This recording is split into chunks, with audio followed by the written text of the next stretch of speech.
Life is stressful. I was just, I was really doing my chest. Everything's just furry. And I'm like, all right, tired of this. So I get in the shower. I'm shaving. And I'm like, you know what? I'm going to shave the balls and everything. I'm going hard. So I get everything down to a slick. I even go against the grain. Oh my God! Just on some parts to get it like baby. That hurts a little It bit. sucks. Yeah. It got Yeah. Let me out. Let me out of here. Get me the hell out of here. This girl, I used to hook up with her. Well, anyways, we kind of fell out of touch. She's a little weird anyway. And I had these two girls lined up. Both girls canceled on me. So she shows up and she has gained like 80 pounds.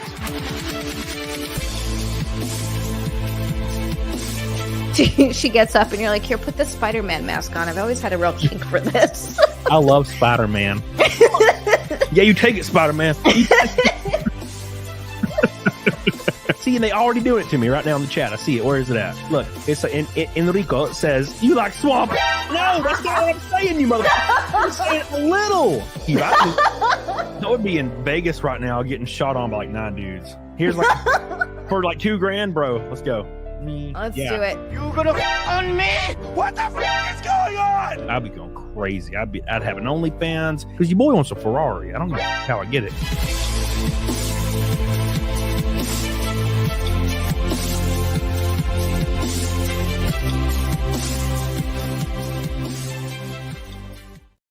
Happy New Year, everyone. Wait, no, well, that's tomorrow, but this is the Happy New Year show.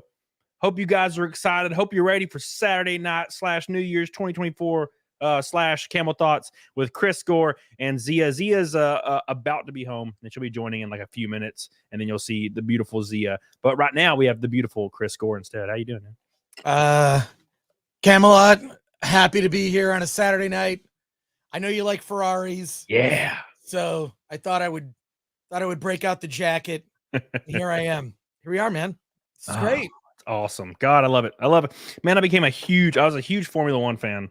I am, I guess. I watch it every race that comes on, every practice session, everything. But in 2016, I started watching it, and I was a huge Ferrari fan for years until Max Verstappen came into the sport. And then then that was it. I was like, well, I love Red Bull now. Like, I don't know why I love that crazy. He's like an alien. It doesn't matter what car he gets into. He's just an alien. It's freaking crazy to watch. He's like Ayrton Senna back in the 80s. Just unstoppable. And I kind of like to see it. I don't mind him when he dominates. It's weird. Do you plan to see the Ferrari movie? Oh yeah, the one with dude Adam that Driver. was I can never remember his name for some reason. Adam Driver. Kylo Ren. There you go. Yeah. It's not great. It's not great. I really wanted to like it. It's not that great. So like not as good as Ford versus Ferrari. No, it is not as good as that. Ford versus Ferrari is freaking amazing. Yeah. That's Love amazing. it. God. But, Ferrari, by the way, there's a Ferrari movie, there's a Lamborghini movie, and there's like an Audi movie. I'm not even making any of this up. You can look up their trailers. Seriously, look it up. That's crazy. Every car company, it's like got to be a vanity project where they want to have a movie about the brand and the founders. So it's kind of weird. Well, I look forward to the Audi movie because I have an Audi R8, and it's a beautiful car, and I will watch that movie even though it's terrible. It's gonna be great. What could you even say about Audi? I mean, it's kind of strange. They own Lamborghini though. I think I'm pretty sure Audi owns Lamborghini. So yeah, but it's amazing that there's there's always trends in movies. Like there's 2 asteroid movies, there's 700 superhero movies, right? Yeah. Or so and now I guess it's car movies. Yeah, So you'll notice there's this weird thing where when something works and it works well, right? All of a sudden, 1 year later, every other week you hear Super Mario Brothers, for example, did so well. Mhm. It was a good, decent, fun film. It was whatever. But the box office was just tremendous. So what happens? Then you got Five Nights at Freddy's, and then it's going to be all these video game franchise movies just coming out of nowhere, and 90% of them are going to be trash. I guarantee it. Right. Yeah. But I want to see a BioShock movie. I think that would be pretty cool. That would be awesome. Good. As long as he always harvests the little girls, little sisters. Yeah, it's got to keep it accurate to the game. Screw it. Great, man. Every time I did that, I'd see the little sister and she'd be like, "Ee," and I'd take her harvest every time. Get out of here, throw her little freaking like limp body. Get out of here. I'll take the power. They're like, "You want to save her?" No, I don't get nothing from that. I'm stuck in a dry, and I'm gonna have muscles and shit. It's gonna be great. Love that game. That game's weird. There's something about that game that's really strange. It evokes this weird atmosphere that I just love. That not a lot of games can do. It's this weird atmosphere. You always feel like alone. It's really strange. Love it. Right. But I do love that game. It's just like the tone of it, the music, just the weird world building. It's sort of like future 1920s. Yeah. I love it. Rapture. God, that was a great. They had a great story. Everything was great. Oh, yeah, Loved they'll screw it up. They'll screw up all these video game movies. Actually, the best video game movie this year, with all due respect to Super Mario Brothers, was the Gran Turismo movie. I heard it was amazing, and I haven't seen it yet. It's really good. You'd be so. First of all, I thought the trailer was terrible. That trailer was god awful. And then you see the film, and it is one of those edge of your seat racing movies. I mean, I love a good sports movie. Yeah. Win, you lose, whatever. Like, sometimes you lose, but you win respect. You know, like the Bad News Bears. Yeah. Movies like that. Like, so, but no, the Gran Turismo movie is great. It's based on a true story. Yeah, that's what I heard. I heard it's awesome. So I need to watch that for sure. I've been watching random films. I watched this movie last night called it was really cold in my house. And I was like, I got to make a fire. So the sitting room that I never go into as a fireplace. I built a theater. So I bought a house from these old people. And I sold my old house, and the market was crazy. So I made a lot of money. So I just took all of my profit and rolled it into a very large house, which is probably a bad idea now that I think about it, but it was whatever. So there was a mother-in-law suite on the first floor that was like atrocious, and I would never go in it anyway. So I was like, I'm going to build a theater. So I got a projector, painted all the walls and the ceiling black, got a couple rows of theater seats that are like reclinable and have heating in them and everything. And I never leave that room.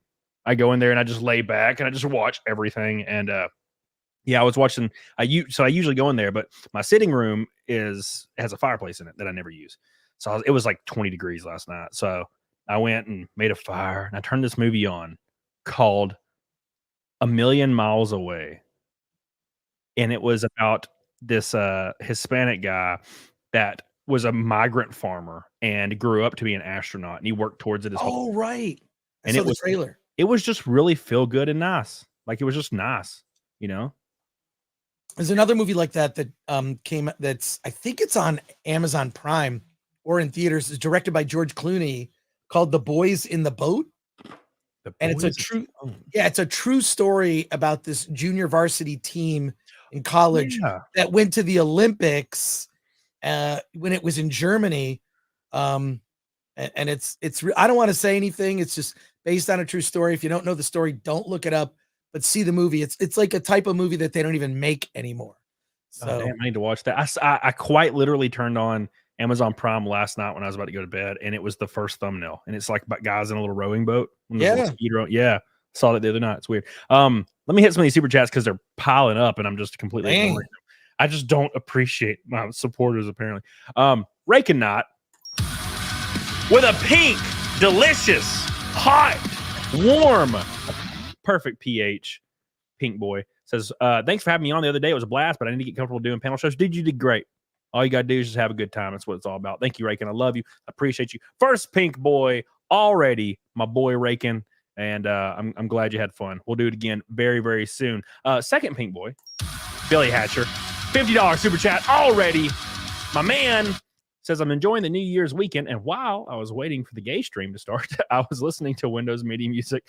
And this is my last pink boy of the year. Well, thank you, Billy. This is my last show of the entire year. I will not be live tomorrow. So all these are the final 2023 super chats. Thank you so much, Billy Hatcher. I love you and I appreciate you. But wait, there's more. Spicy Sicilian with a $50 super chat.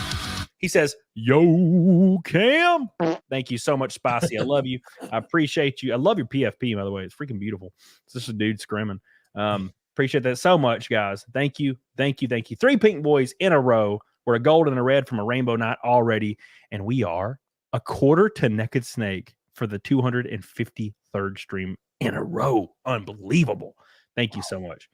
And Slosher, my boy, says, I didn't know Channing Tatum's from Alabama. What'd you think of Logan Lucky? I liked it, and I was bummed I didn't get a sequel. I saw your chat in Disparu and Wicked Virtues show, and I looked up the movie and I saved it because I haven't watched it. So I'm gonna watch it.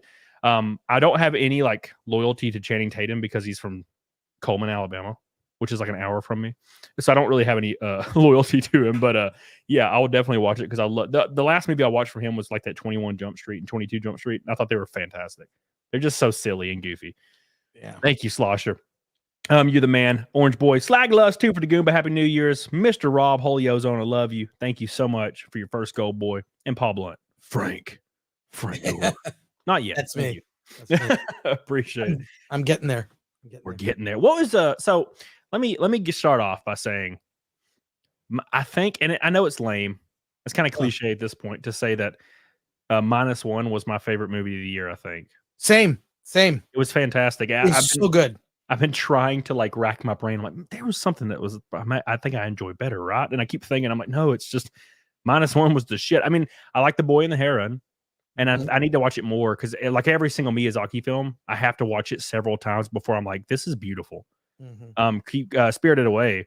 First time I ever watched it, I did not like it. I was like, this is just strange. And then by the third or fourth, it like evokes this weird feeling in me. And I'm like, this is like peace. This movie playing is just like peace. It's the weirdest thing. So yeah, but I think -1, it was just slick. And they actually portrayed a nuclear family, a nurturing mother, an actual character that had an arc where he's a coward and then he becomes, like noble and brave by the end of it. It was just great. And there was none of those moments where like 4 girls like got beside each other and looked at each other and then like started punching like Godzilla. Yeah. I could see it going that way. But I felt the same way. I saw Godzilla -1. I thought it was great, but I didn't think it was the best of the year. And then as I'm doing like the inventory of all the films, I'm like, it really is. And I've seen it now 4 times in a theater. It only gets better each time you see it. And you see how it's basically an Ozu film, which is a filmmaker who would make these Japanese melodramas. Right. And it's that kind of movie. So it's this melodrama with this broken nuclear family, right? An orphan child. They have no relation to each other and they live together by necessity and then form a family. So it's really a beautiful story. Just acts of heroism and courage that you don't see in movies today. Yeah. Because that involves self-sacrifice. And I don't think Hollywood can make a movie like that because they're too narcissistic. Dude, this is kind of related, but unrelated, but kind of related. Yeah. When I watched The Last Jedi, which is like probably in the top 3 worst movies I've ever seen in my life. But when I watched it, I was like, this movie's trash, but whatever. And it gets to that scene where they're defending that weird cave thing in that desert place. And Finn is like flying his goofy little speeder thing directly at the laser. And like he like closes his eyes and like everything gets all quiet. Like as he's going into the laser, and I'm like, oh my God, he's about to kill himself. And I was like, this is, I can't believe they're going to go this direction. This is awesome. Like he's actually having a noble sacrifice. This is going to, it would have been great. It was going to change the entire tone of the film. And I was like, this is a great idea. And then Rose hits him and then kisses him. I'm like, what? I was like, come on, give me something, please. Anything. Yeah. I uniquely hate The Force Awakens. I think that's what broke Star Wars for me. Yeah. When the son of Leia and Han Solo murders his dad, there's no redemption from that. There's no arc that you could write that could make that okay to me. I just think, and the fact that they just didn't reunite Han, Luke, and Leia in one scene. And if you think about it, like the trio of the new characters, they don't even like hang out together until the 3rd movie. Yeah. It's so, the sequel trilogy is one of the biggest missed opportunities, one of the worst disasters in cinema history. Yeah. It's probably not good that they admitted that they were struggling while filming because they were writing while filming. I'm like, dude, okay, look, this is not a good comparison, but I started writing a book because I was struck with like inspiration randomly one day. And I was at the gym on my phone, by the way, like the notepad thing. And I typed this very long synopsis from start to finish that would take place over like mini books. It was just this big overarching idea that I had. And I just like put out all these bullet points and got to the very end. And I did it for like 3 hours. And then I got home and I started writing the first chapter. And it's literally like first 10 pages of book 1. And then I started ironing everything out. And, you know, people are like, well, you should launch a campaign to get your book going. And I'm like, I don't want to do it until it's finished. And Smart. it's crazy. I'm a redneck man, Chris, from Alabama that grew up in a trailer. And people in Hollywood can't write the Star Wars movies before they film them. Like, are you kidding me? I just that doesn't even register with me. I'm like, how is anybody doing? How is anybody think this is okay? Let's just write it as we film it. Like, were they in that big of a hurry? Like, it's so strange. Well, technically, yes, they had to meet a certain deadline because, you know, what did they spend? Like $4-5 billion on Star Wars. Yeah. They had to have it pay off at some point. So I don't know, man. I just think I'm so checked out on that. I'll only cover Star Wars just to goof on it. Yep. That's the only reason I'll cover it now. I don't watch it to enjoy it. And it's even kind of ruined the other films for me. When you know, like, I was about to say that, yeah.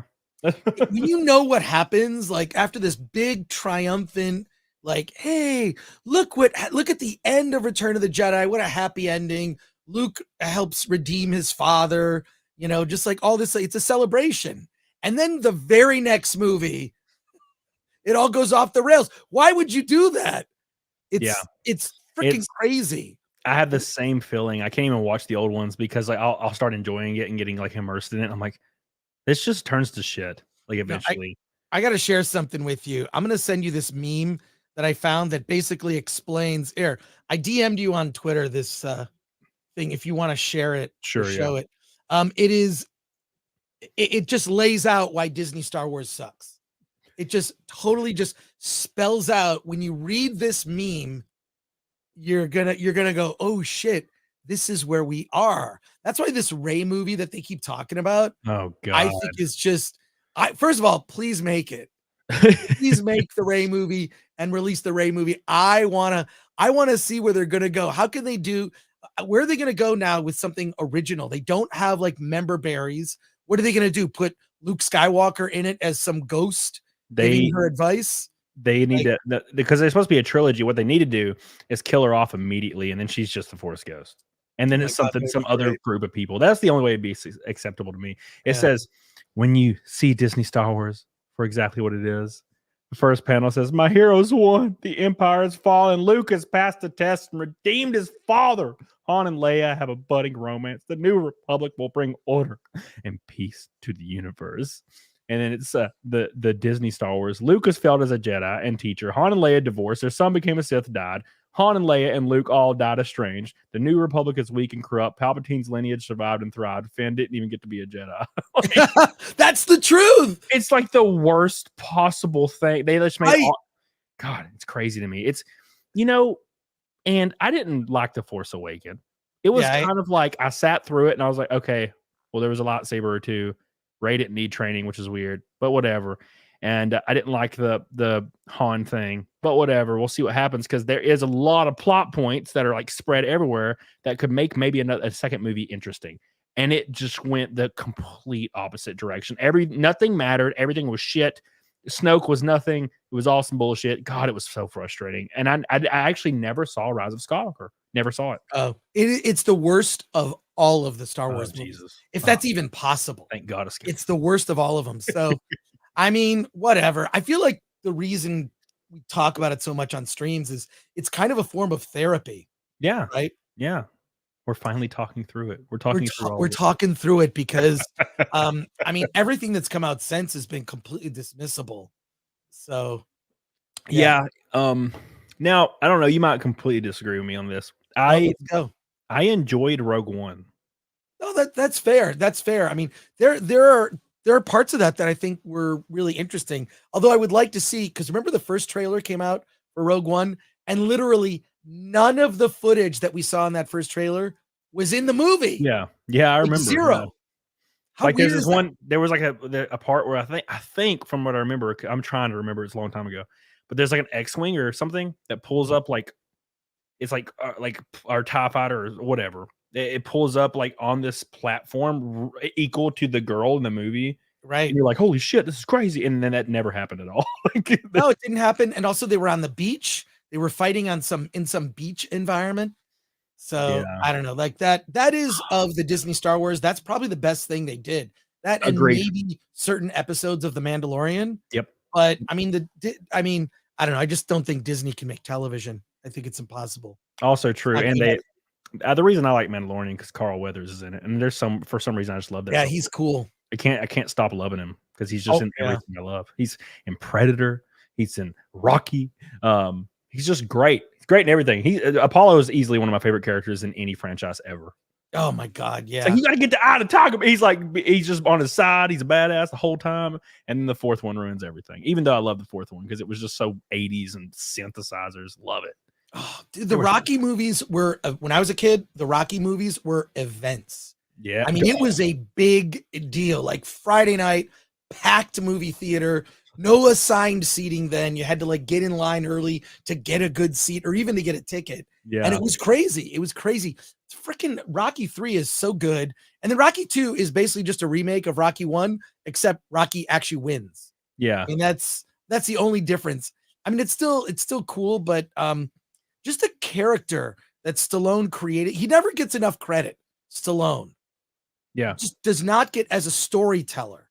The fact that he made effectively what was like an indie movie in the 70s and that music, like it was, I mean, look, I got a set of weights when I was a kid. I drank eggs. Because why? Because Rocky drank eggs. I remember, dude, that was literally where I was going to go with the conversation is I remember my grandma or my mom got me a 4-pack of the Rocky VHSs when I was like 8. Wow. And it was like Rocky 1, 2, 3, 4. And I just watched them all back to back. And I was obsessed. I would watch them all the time. And I remember I had these boxing gloves that were like, some KB Toys boxing glove. Mm-hmm. And I would run them around my yard punching like trees and shit and drinking eggs. And I was like, I'm going to get jacked. And I was like 9 years old. And I was like, I can't wait to get jacked like Carl Weathers and Rocky. Speaking of getting jacked. Yeah. Zia Land has joined the show. I'm waiting for her to look up at us. There she is. I can hear you. I can hear you. Did you just say, speaking of getting jacked, and then talk about me? Yeah. That's like almost better than porn. How you Tell doing, me more. Zia? How you doing? You feel good being so late? I'm so sorry, everyone. It's my fault. I was bowling and I lost track of time, and I was having a lot of fun, and I got too excited, and then I was like, yes, bowling. I went to Bolero. Never mind. Well, what the hell's a Bolero? Sorry to interrupt your fun. We hope you have a good time here, Zia. Yeah, dude. I was texting her. I was like, no, I was telling Chris. I was like, she's usually pretty on time. This is really strange. I'm like, I'm gonna call her, make sure she can get hit by a bus or something. Yeah, he calls me, and I was like, oh fuck, I have to go. I can't even believe you didn't even know. She didn't even realize that she had somewhere to be. I know. I knew I had somewhere to be. I was just losing track of time. It was bowling is fun, okay? You're slipping. Is what's going on. Bowling is fun. Bowling is a lot of Only fun. if I'm whiskeyed up.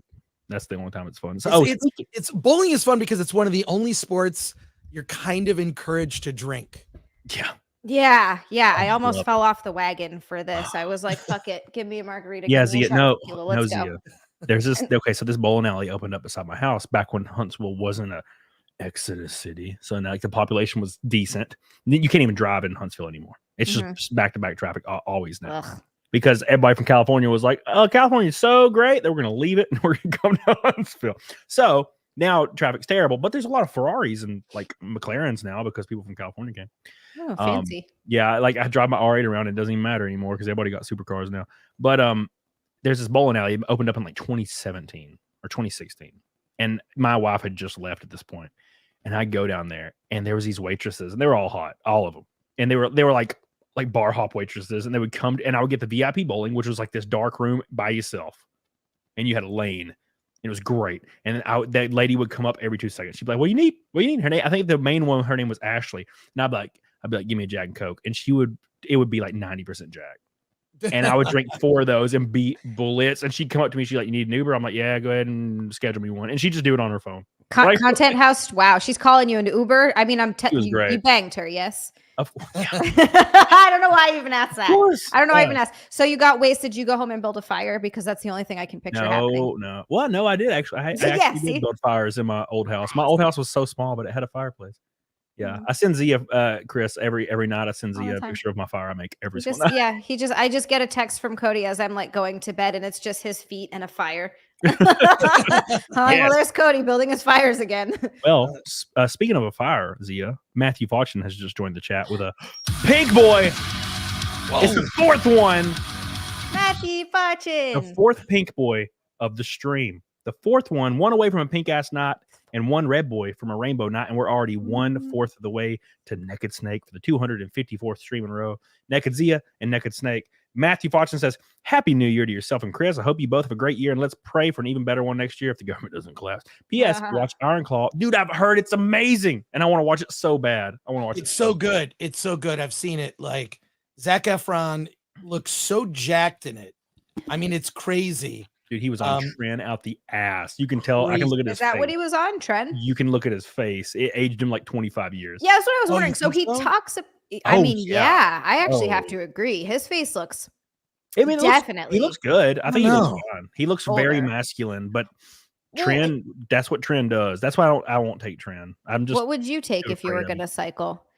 If I was gonna, I would take MPP and sus, and I would take like 5 milligrams of Anavar just for 4 weeks for fun. And okay. I wouldn't really do anything else. I'm not trying to get super huge, you know, when and if I do stuff, because I can't do that while I'm racing in NASCAR, obviously, because I'll fail drug tests and shit. Right. That's true. Yeah, you can't. Yeah. But you can't do that. That's what I would do. Yeah, I get jacked. But yeah, Zac Efron, he has he already has Palumbo gut, dude. He went hard. He went. I don't know. So I went to a screening of it, and he was there, and I got to talk to him. What did he look like in person? Like, did he look? I sent you a picture. Oh, he looks fine. He looks okay. The one thing that he looks beautiful. Hollywood is fake. Beautiful. Hollywood is freaking fake. So the reason he looks so jacked in it, it's the lenses. A lot of it is the lenses. And then I talked to him. He said that every time before they would go on screen, he would just do a ton of push-ups. Oh. Yeah. That's what I've done that before. There. I've done that before like taking a picture like at a con or something. I'll used to carry weights around with me, and like I would do a bunch of bicep curls. My dad would do that before getting into fights. He would take his shirt off and do push-ups. Yeah. What? Yeah. I'm not even joking. I've seen it happen a few times. I was like, just take a few more drinks before I kick your ass. I could do some push-ups. Yeah, no, seriously. He would take his shirt off and do push-ups and then go into whatever. I remember there was a party at our house once, and I just hear the bushes rustling over in the corner and people like yelling and running over. And I was like, my dad's in a fight, isn't he? And my friend Shelly goes, probably. And I'll be like, just walked over. Yeah. It's just like you get like a nice little pump from that, I guess. Yeah. It does jack you up. It does. Like, have you ever seen the movie Magnolia with Tom Cruise? No, but I've heard of it. First of all, you'd love this movie. It's weird. The best part of the movie is Tom Cruise. He was actually nominated for a Best Supporting Actor for an Oscar for that movie. He plays this motivational speaker. You should look up the scenes. He goes, "You've got to respect the cock and tame the cunt." And this is so he's like before Andrew Tate or any of those guys, he's like this motivational speaker trying to like inspire men to like go out and get a woman. But he does it in like this really crude way. But he's always like, I mean, he looks super jacked, and it was just like he did push-ups before every take. And that's just a secret for a lot of these movies that you see. It's like, well, it does. And then also if you use a long lens, it just makes someone look bigger. Because I met Zac Efron. I'm actually taller than him. And I was like, oh, surprised he's not. I mean, look, I'm 5'10", whatever. He might be like ask 5'9", but so he's not exactly short, but he's not as big as he looks in the movie. So, but yeah, you would look, it's so good. Yeah, I keep hearing it's like unbelievable. And I'm like, man, I really want to watch this because it just deals with a lot of stuff I like. But but to your point, every time when I'm at the racetrack, because I raced in a racing series called the Grand National Series last year. Well, this year, almost last year, all year, full time. And every time they would come by with their like camera, their photography crew would come by and start taking pictures of drivers. I would like grab some heavy like tool or pop wrench and just like bicep curl it like 15 times on my left arm, because my right arm you can't tell because it's tattooed. My left arm, and then I would like do a thumbs up on my left arm, and every picture of my arm looks like it's like this big. It's hilarious. That is something I noticed too. Waiting tables in LA for years. I've met and waited on a lot of celebrities, and every single time they look fucking tiny in person. They're way shorter, Cruise is like way 5'6". skinnier than you He's a baby. would even think. It's crazy. Yeah. What'd you say, Cody? I said Tom Cruise is like 5'6". Oh yeah, yeah. No, they're all tiny. I met that one Yeah. girl that plays. She looks like she's 50, but she's like 30. She plays Ginny in Harry Potter. Ginny. Oh, Bonnie Wright. Yeah, and she's like Yeah. a baby. She looks like a little baby. Is she But she's tiny? old. Yeah, she looks old, but she's a little tiny thing. Like Benjamin Button? Yeah. Wookie Be Bad says, "Look, it's Frank Gore. Happy New Year. Please tell me Chris is doing naked snake. Shit, I don't know. I didn't ask him. I just, Do a naked snake, Chris? What's naked snake? it's when you peel off Oh. your shirt. Oh, and, that's I was like, oh, I didn't know that it was called that. Yeah. Yeah. I don't ever ask anybody anymore. I just do the show. Since Zia gets naked, who cares? You know, everybody's just looking at that anyway. That's why I'm trying to warm up by the time, because I need to bust out my blow dryer and start blow drying myself. So Zia, I don't know a lot. So you used to live in Los Angeles. Are you currently live in Los Angeles? No, I live in New Jersey now. So I was born and raised in Hawaii, and then I moved to LA for 7 years, and then now I live in New Jersey for the past 3. All right. So yeah. What was your experience of Los Angeles like? I think you saw. I like Los Angeles for a little while, but it gets to a point where the homelessness got really bad. People are, just Tell me about it. Yeah, are you in LA right now, Chris? No, I live in Pasadena, which is just outside of LA. Yeah, But Pasadena is like the Orange County of LA County. Mm-hmm. Only you might know what that means. Yes, I know exactly what you mean. And yes, and I've been to Pasadena. Pasadena is actually quite nice. I lived like in Hollywood area for a while, like a little bit below Hollywood. That's like the worst. Miracle I lived Mile? in that area. Yeah. Oh, and okay, Miracle Mile, I know exactly where that is. Right by So I lived there. Fairfax-ish. Yep. Yeah. Right there. And then I worked on Melrose at a restaurant, and it was just, people are fake and they're awful and they're rude and they're mean and they're cunty, and it's just so it got to, and I got harassed by homeless people all the time. I remember walking out back of my restaurant to forget what the fuck I was doing, but I was walking out in the back, and there was someone shooting up in the alley next to it, and I was just like, it was out of fucking control. By the time I left, I was so ready to get the fuck out of there. No. Yeah. Oh God, it's getting worse too, because it's spreading. I'm in Huntsville, right? And I moved here in 2011, and that was like 12 years ago. And there was not a lot of traffic. It was kind of nice, and you would never see a homeless person. And now, for example, my gym parking lot used to have a couple cars in front of the gym, and that was it. And then on the busy days, it'll have 30 cars in front of the gym. That's it. Every single parking spot that goes all the way down, even into almost where there's like a Target or not a Target, there's a Best Buy, like 100 yards down the way, and there's a parking lot that goes all the way down. The entire parking lot every day is filled to the brim because people are moving here, and there's like this little awning, and there's homeless people all around my gym now. And you wouldn't even see it 10 years ago. You wouldn't even see it. And now then it's all you see now. They're homeless everywhere, and they'll follow me to my car, be knocking on my R8 window that I just freaking waxed and did put Windex on. Like, oh, bastards. No, it's getting bad. Like it used to be like, well, parts of LA are bad. Now all of LA is bad. Pasadena's not like having it, or Burbank or the surrounding cities, but like San Diego, which is like a beautiful area, because I go to San Diego Comic-Con once a year, and then I'll go down there for just some fun thing. I'm actually going to be there next weekend. Chrissy Mayer is coming to town. Oh yeah, with her whole crew. Yeah, Chrissy and Lila, Keanu, they're all doing their show. So I'm going to drive down there and see her. San Diego just got 50,000 immigrants that just walked in. I don't know how I don't know how this is happening, but it's getting like, it's not like it's just, it's just this city. It's like, no. It's all these places now. So I don't know what's happening. It's the end. It's the end. And speaking of the end, it's a rainbow night. We know it.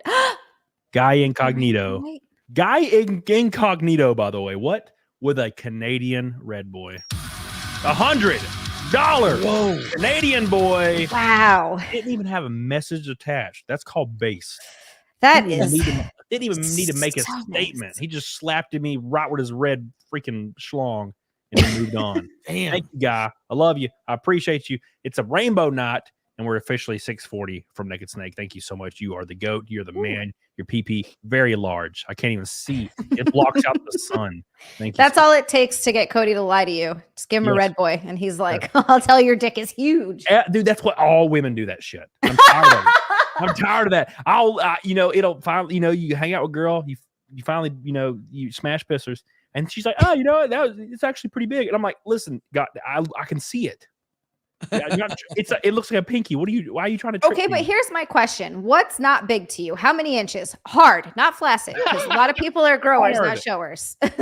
What's big? Like 6 at least. Six is big. Yeah, 6 is huge. What? Oh, now you just no, I'm serious. 6 is pretty big. 6 is big. There's only so long you can go before you hit cervix, and that hurts.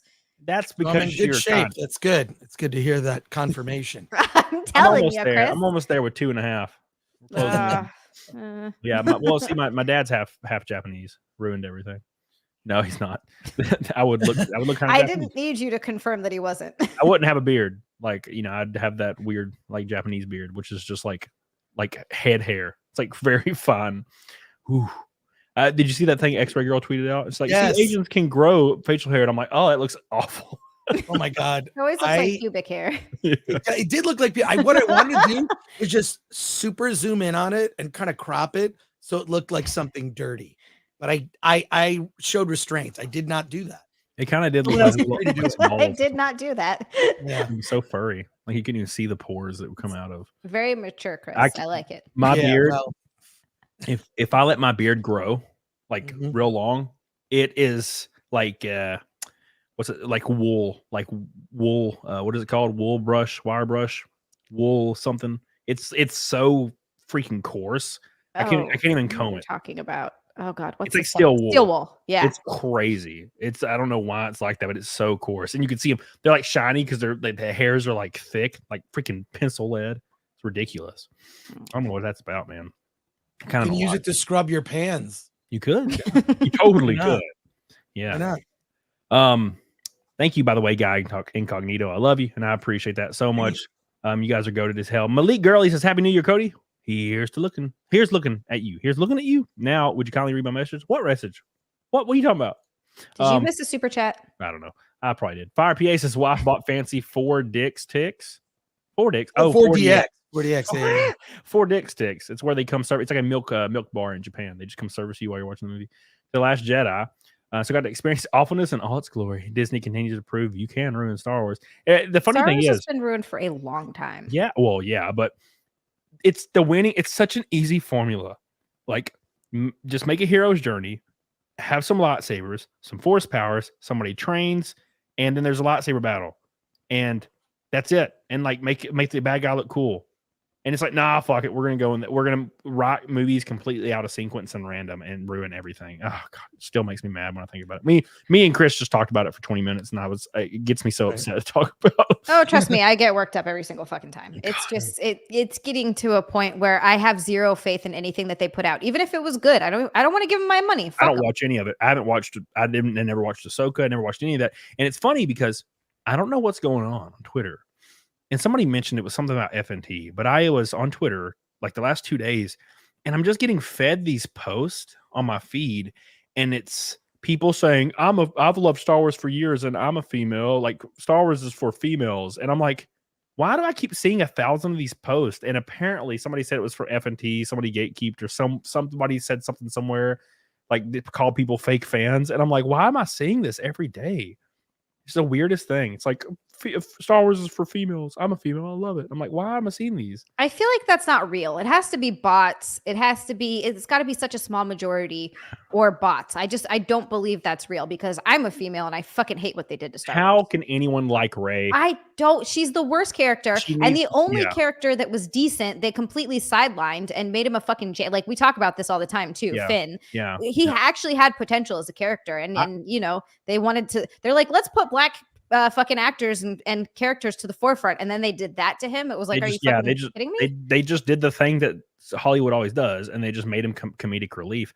I was excited. I thought he was gonna be like the Jedi guy. I thought he was gonna be the guy, and I'm like, this is gonna be cool. We're gonna have a black Jedi and hit the blue shining off of his black face looks so cool for some reason. Yeah, and I'm like, he looked like a badass when he picks up the lightsaber in the forest. I'm like, dude, this is gonna be great. And then they're like, nah, he's just gonna scream Rey and then like not get any bitches. I'm like, this is awesome. Yeah, she doesn't even suck his dick. What the fuck? No, she friend zones him at the very end. Don't you remember? Yeah. Says, thank you, friend. Like, wait, what? Oh, so God. bad. That sucks. Jesus. I think the thing is that what I don't think like they don't understand, like at Star Wars, Lucasfilm, and at Marvel, is women like strong men. Yeah. They just do. I mean, really, if you think about it, the first Avengers movie could be a Chippendales show. If you look at like, because why do you think I watched it 8 times?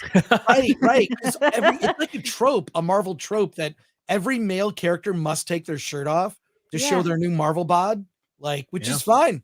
I don't have a problem with it, but I think no one has a problem with it. Yeah, it's part of why women, I think, like strong male characters, right? Yes, women like strong women, and also Jedi Knight of the Snyder Cut is Snyder Cult, is right. Women also like hot women. Like give me hot, sexy women and move. That's all. That's great. And some more boobs, please, because why'd we get rid of boobs? I don't understand what happened there. People's romance is just anything like anything that's normal, like a woman. Okay, so people don't. I feel like Hollywood, a lot of directors, a lot of writers don't really understand this concept. Men and women love a woman she's got a thin build. You know, she's got hips on her. She wears a shiny red dress, and she uses her attributes to manipulate men in like a spy kind of situation. Love that character in spy movies. The hot girl that manipulates people with her looks, something that she can use to, to her advantage. And it's also realistic, by the way. Yeah, Let's exactly. just say that too. Yeah, dude, I see titties on my and ass. I'm done. It'd be so easy to poison Cody. I feel like you just said just ass cheeks in front of me, and I'm like, how much money did you say you needed? Like, and that's the thing. And on the other end of the spectrum, you got dudes with abs, huge, strong, stoic, masculine, forward. Jack Reacher type fellas. Don't care what people think, don't care what people say, slap you in the face, immediately ask questions later. Women and men like that character, especially women. There's a reason why in Thor Love and Thunder they ripped his clothes off and had his ass cheeks out. There's the whole point. It's because men wouldn't ask for that, even though I loved it. Women were asking for that. And women love traditional women in roles looking sexy, and men also like that. And on the other spectrum, men are the same way. But for some reason, there's this trend to just write male characters and then just cast them as Brie Larson or cast them as a female. And it's just, I don't want a masculine female that's like, don't get a man to do a woman's job. No, take your top off. What are you doing? Yeah, take those titties out. Yeah. Well, they've desexualized everything. They just made it like they don't want women. I mean, even if you look at like shoes women wear in movies or types of outfits, you don't see short skirts or whatever. Like that was just sort of you just see that in a movie. Right. And now it's like just not even present, sucks. Oh, dude, actually, you know what's okay. So this is completely related. Everybody saw Oppenheimer. I never saw it until like 2 days ago. Oh shit, it was good. I went into my theater room and I was like, you know what? It's time. I'm watching Oppenheimer. I kind of got burnt by Tenet when it comes to Nolan films, but whatever. Interstellar is one of my favorite movies of all time. I can't help it. It's just speaks to me. I don't really know why. I know a lot of people hate it, but God, I love it. Probably Matthew McConaughey, the way he sounds like speaks to my like redneck nature. And anyways, so I'm like, you know what? I'm going to watch Oppenheimer. I thought it was fan-freaking-tastic. There's something, it was great. It felt like a classic film. It was long. I didn't want it to end. It was good. It was a good story. It was well acted. Oh, Pugh. What's her face? I forget her Pugh. Florence Pugh. Florence Pugh. Dude, tits out immediately. I know. It was great. Yeah. I could not believe I was like, wow! Like, thank God. I mean, they're not that great, but like whatever. She took him out, and the characters were all like the female characters were strong in their own way, but in their own feminine way. Not like I'm gonna kick someone's ass. They were strong, but still flawed characters. Florence Pugh's character was just batshit insane. She was like that traditional like nuts. batshit. He's like, you call me and you say come over, and then I get here and you crazy as hell, and she's like, yeah, well. That's just how I am. I'm like, this is great. It's literally like, this is literally how a lot of women are. They are psycho as well. And the thing I liked about it is she didn't like go on a crazy diet. She didn't work out. She didn't go above and beyond. She had a little tiny belly pooch and everything. She looked great. I was like, you know what? She looks like a girl that I'd hook up with. Cody, real. everyone looks like a girl that you'd hook up with. Yeah, well. Yeah. There you go. Low bar. Yeah, I get it, but whatever. No, I like that. Like, no, she is I think she's smoking hot. I don't know. I mean, like I agree. she is. I do like women that are not traditionally sexy. They're sexy in their own way. Yeah. You know what I mean? And like she's one of those types. So yeah, who else I would be last a 20 sexy in seconds, their for sure. 20 seconds? Well, who else would be like a sexy in their own way type of gal? Kate Winslet. I think she Okay. Oh, she's a yes. she is so I dated a girl who looked just like Kate Winslet. She had like a smoking hot like curves like Betty Page. And like that's the thing that does bother me sometimes. You see some women get very like concerned or about like a certain part of their body that they don't think is sexy. And I guarantee you guys aren't thinking that. Guys are not thinking like a little, whether it's like a little belly or a little like there's just certain things. It's just like, yeah, but Kate Winslet is sort of I would consider one of those where I'm like, I mean, you know what? I like Titanic. She gets naked in it. It's a very good scene. God, made me want to be an artist. So, I've never seen all of Titanic still. What? Oh, dude, I went for the 25th anniversary and cried again. I did also. I saw it in the theater again. Yes. I went and saw it. What is happening? How am I the least gay of everyone here? Yeah, you're definitely the least gay. Yeah, I know. It's God, that freaking soundtrack. I don't know. James Cameron he just hit the nail on the head with that movie. The soundtrack is beautiful. Kate Winslet's her weird like I don't know what it would call. It's like stage acting. Her like she had like weird stage acting presence, and it just worked. And I loved it. And she looks so damn good. And she looks good. And that's the thing is like just living in the LA, like I'm in Pasadena, but I live in the LA area. There is almost like a cookie cutter way that actors look. They look not just good looking, but they're the exact same kind of good looking. Yeah, like typical, like right. Yeah. So I like a woman who just is unique, right? Just give me some uniqueness. So yeah. I say that, and like my crush for 20 years, my celebrity crush for 20 years was Keira Knightley and Olivia Wilde, and they're both traditionally like beautiful. They're traditionally beautiful. They have the high cheekbones and everything. I love them. No, but I feel like great. Yeah, no, but I feel like they're not that cookie cutter hot though. I don't think they are. They're more exotic looking. Yeah, Olivia Wilde's got those piercing eyes. I mean, she's fantastic. Oh, she's really good in Her. Did you see Her? Yeah. That's the Joaquin Phoenix movie. She has one scene where Joaquin Phoenix's character goes on a date with her, and she's kind of crazy. It's like a terrible date. That is a great scene. Olivia Wilde's so good in that scene. And there's what's that movie called? It's like the Tesseract Effect. Any of these movies y'all are talking about. It's a horror movie. It's called This Effect. Somebody in the chat. It has Olivia Wilde in it. Okay. And these scientists figure out how to bring stuff back to life. They like shock it back to life. Mm-hmm. They use some like serum to bring something back to life, but it's like Lazarus effect. Thank you in the chat. So they will bring like a dog back to life, but the dog's like barking and like really, really aggressive. And then she dies like randomly in some accident. So they like emergency try to bring her back to life, and they've never done human trials. And she comes back and she's like possessed by freaking Satan. And she's like floating around, blowing people up like with her mind powers. And those piercing eyes, her eyes are black the rest of the film. And she is so demonic. She played that part so good. I'd never put my pants back on. Cody's like, one man can only get so erect. Yes. Gotta love Olivia. Yeah, I haven't seen that one. I haven't seen that one. So it's a really, really nice classic, just good horror movie. And but ever since I watched House and she was 13 in House, it just changed me. I was like forever. I was like, I love this woman. I will die. Oh, House. That show was so good. It was good back when stuff was still episodic for like 24 episodes in a season. Like the X-Files effect back in the 90s, it like dripped over into House in the 2000s. And then what was it? Breaking Bad was like, nope, you get an 8. Right. And they changed the entire course of all TV from then on out. Everything's 8 to 12 max, which I prefer. 24 too much, man. I'm like brains bleeding when I'm watching 24 episodes. It depends on what it is. If it's like a sitcom where there's 20 to 30 minute episodes, then that's fine. That's different. But it's an hour long. House had like 24 episodes, hour-long episodes, and it was never lupus except once. Like, come on. Can't get warm. It's a great show. Speaking of a great show, Matthew Fauchton's not done because he's dropping Canadian Pink Boys. What? Like it's a Matthew? damn party, almost as if it's the new year and it's the last stream of the year. So let's set a record.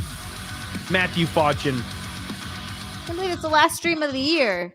Last stream of the year. I don't know about that when it comes to physique, because if you look at Die Hard, for example, John McClane doesn't look like Rambo or Terminator. He just looks like a normal dude. People love that film. And people love John McClane. But he's still a tough guy. He is. He's still like the dude that gets shit done. But he's also manly. He's manly. Yeah. Like a good well, I manly mean, guy. Stallone and Schwarzenegger they were on the most unbelievable cycles of gear ever back in the 80s. Stallone went from being natural in Rocky 2, having a little bit of shoulder cap, a little bit of bicep, no core definition. And then Rocky 3 came out and he looked like a monster. He had gained like 20 pounds solid rock and he had like a 90 pack, and his shoulder caps his delts were like bowling balls. And I'm like, damn, what kind of gear did he get on? Because he was working out with Schwarzenegger or something. He got huge. And everybody in the 80s was on that like deal. They all looked the same. I mean, Carl Weathers looked like a monster. So that was cool. Those 80s steroids really hit. They really were aesthetically pleasing. Now they just bloat you. All of them bloat you, and it's gross. Thank you, Matt. Love you, dude. Thank you so much. Matt's going hard tonight. I don't know why, but I appreciate it. Because he's the best. He is the best. He's the man. What are you looking forward to when it comes to 2024, Chris? Like what kind of film, movies, projects, books, whatever have you? Well, it's that's an easy one for me. I can't wait for Dune. Dune Part 2. Oh yeah. Yeah. Dune, yep. That's what That first I said. Yeah. good. The first one was good. I'm not a big Zendaya fan, but and Timothy Chalamet, I know people Timothy Chalamet, let's be honest, he's America's twink. Let's Yes. right? Yeah. But That's so funny. But technically, if you've read the books, he is as described in the books. He's kind of a gangly, skinny 15-year-old kid, and the book takes place over 3 years. He gets a little jacked at the end, but yeah. And that latest trailer with Austin Butler, where he sticks his tongue out. Have you seen it? No, I haven't. Yeah, you haven't seen it? I haven't. So good. So it comes out March 1st. That's like the number one most. I think I have a list. I'll DM you on Twitter a list of all the movies. We could probably talk about some of them.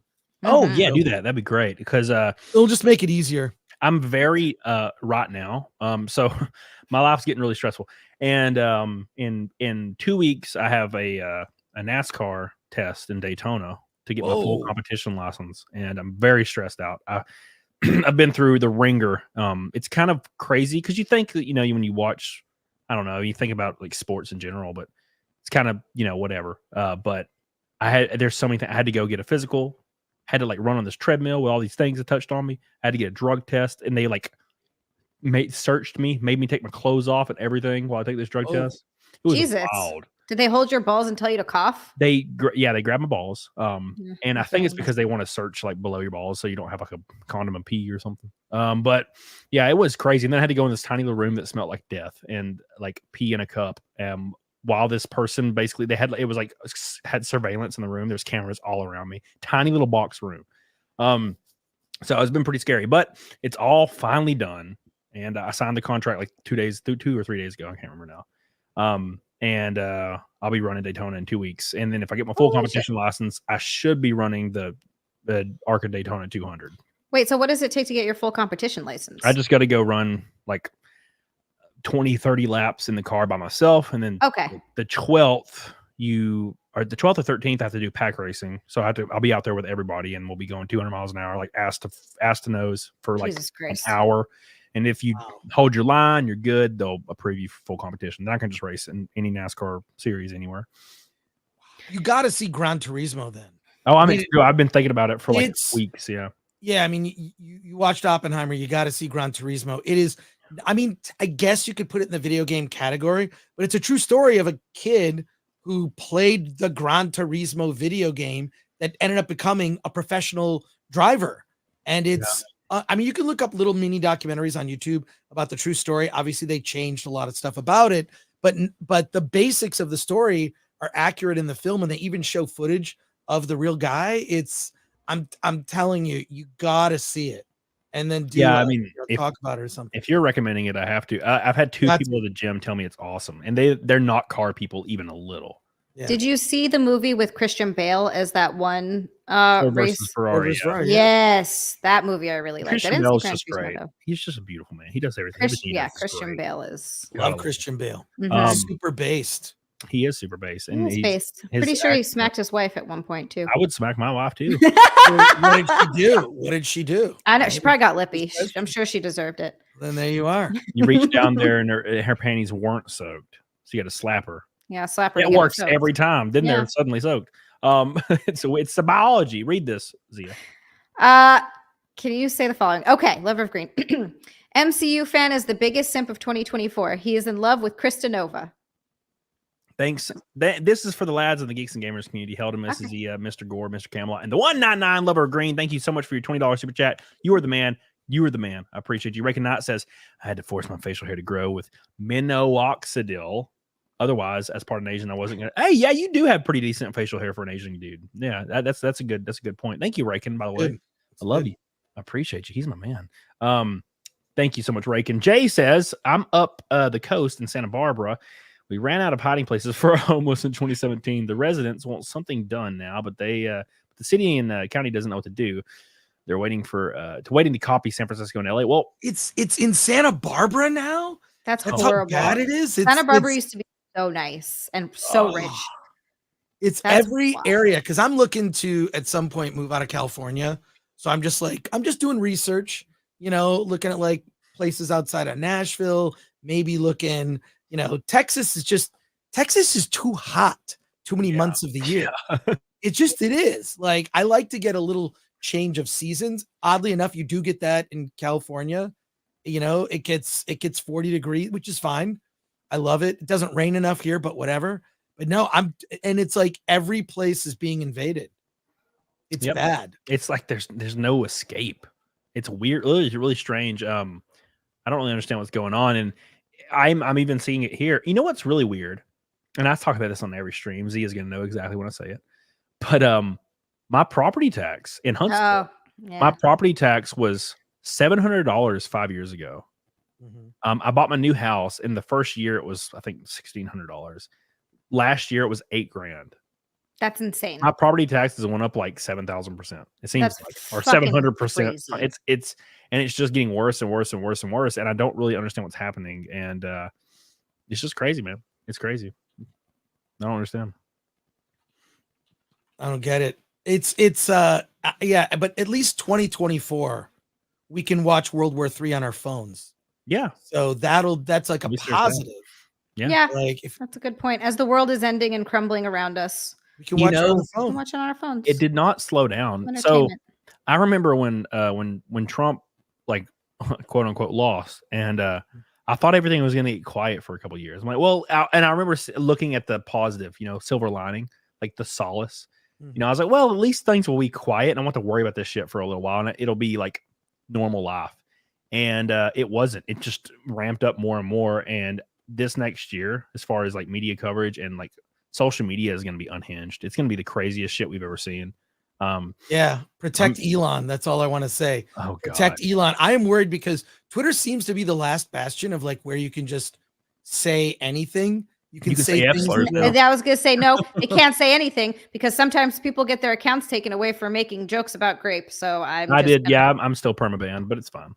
Oh, really? I've been permabanned for like 4 months now. Yeah. Oh, and they will not give him his account back. It was a joke. It was a joke. I'm like on 440 something appeals now, and they just auto deny them. They've been auto denying them for months. But basically, long story short, there was like a New Zealand article about, and it was a satire article.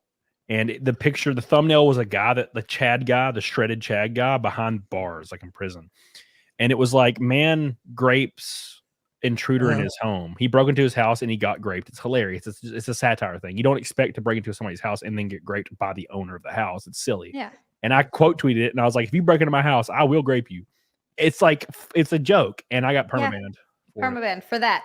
Because the furries got pissed at me because I was arguing with a furry. So the account that I'm DMing you is that's a second account. That's a booking agent account. My booking agent. My second account got banned permanently too. for Yeah, being attached to my first account. But it's look, I don't use Facebook anymore in 2018. Yeah. In 2018, all I said was I didn't like Captain Marvel, the movie, and here's why. I thought it was just a terrible hero's journey. And it does to me a disservice to young, because I have a daughter, right? I have a daughter and a son. They're both grown humans. They're adults, which is weird because it happens. I had kids when I was young and they're, their own people. It's weird. They can buy me drinks. They so choose. But it just does a disservice to young women to have these terrible stories that don't follow a basic hero's journey. It's the girl boss thing. Nobody likes it. It doesn't resonate. It doesn't. You want to see a character that is imperfect and a character that struggles. Like, that's interesting because it makes the person. Have you ever met someone in real life that was interesting who hadn't struggled through something? No, exactly. You haven't, like, and that's what builds character, is having been through struggles and strife and all of that. So I don't know. Like, I just, I hated that movie and everyone came after me and I was just like, Facebook is not fun anymore. F it. F it. Yep. Oh, sorry. I'm watching the Detroit Lions game and they just scored with 23 seconds to go. Sorry. I have my iPad like right here watching the game. So I was a little distracted. Paul, why do you want to put that evil on me? Why would you do that to me? Why would you do that to me, Paul? Why do you want to put that evil on me? Zia's covering up because she's preggo. Oh my God. I'm just cold. I would off myself. You're cold. So would I. Do you have heat in your studio? That's a nice studio. I like your setup. Thank you. I fought to put this up. I know that sounds really weird, but I did. And I want to like add some more stuff. I don't know what to do though, because it's such a small frame. I can't really put shelves up in this space, but I don't know. I figure something out. But I do. I have heat in my house. I'm just perpetually cold because I'm a woman and I'm small. You're a tiny female. It's fucking crap. You can't tell when you see her in a little chair, but she's a little baby. Like, she's like 1.5 feet shorter than me. But no, the like 4'11" or something. I'm 5'2". Thank you very much. That inch counts. That's what men have always told me. It's technically okay. So I have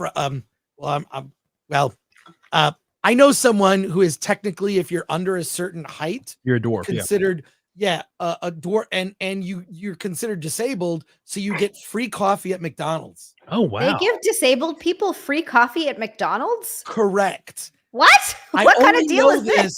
Because I have a friend from a while back. Her name is Mia Matsumiya, and she's a very, very accomplished concert violinist. And she used to date James Gunn, oddly enough. So I knew her through James. Because she's 4'11", she would get the free coffee, telling me this weird story. So, but interesting story. They tried to cancel James Gunn because on his personal blog, I'm sure you can't find this anymore. He and Mia Matsumiya dated for a while. They're like such a cute couple, right? Like, by the way, I knew James like when he was working at Troma. So he worked at Troma. One of his first jobs was he wrote the movie Tromeo and Juliet, and then he ghost wrote Lloyd Kaufman's biography. So in any case, on his personal blog, they came after James because he wrote a little blog called Putting My Girlfriend Inside of Things. So he's very tiny, and they would go to like IKEA and he would put her in a drawer and then take pictures of him putting her in a drawer or in a trash can because she was so physically tiny.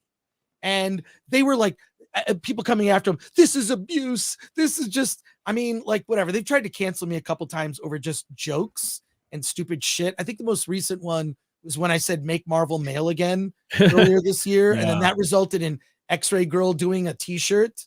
So I have one of those. Yeah, that came from my dumb tweet.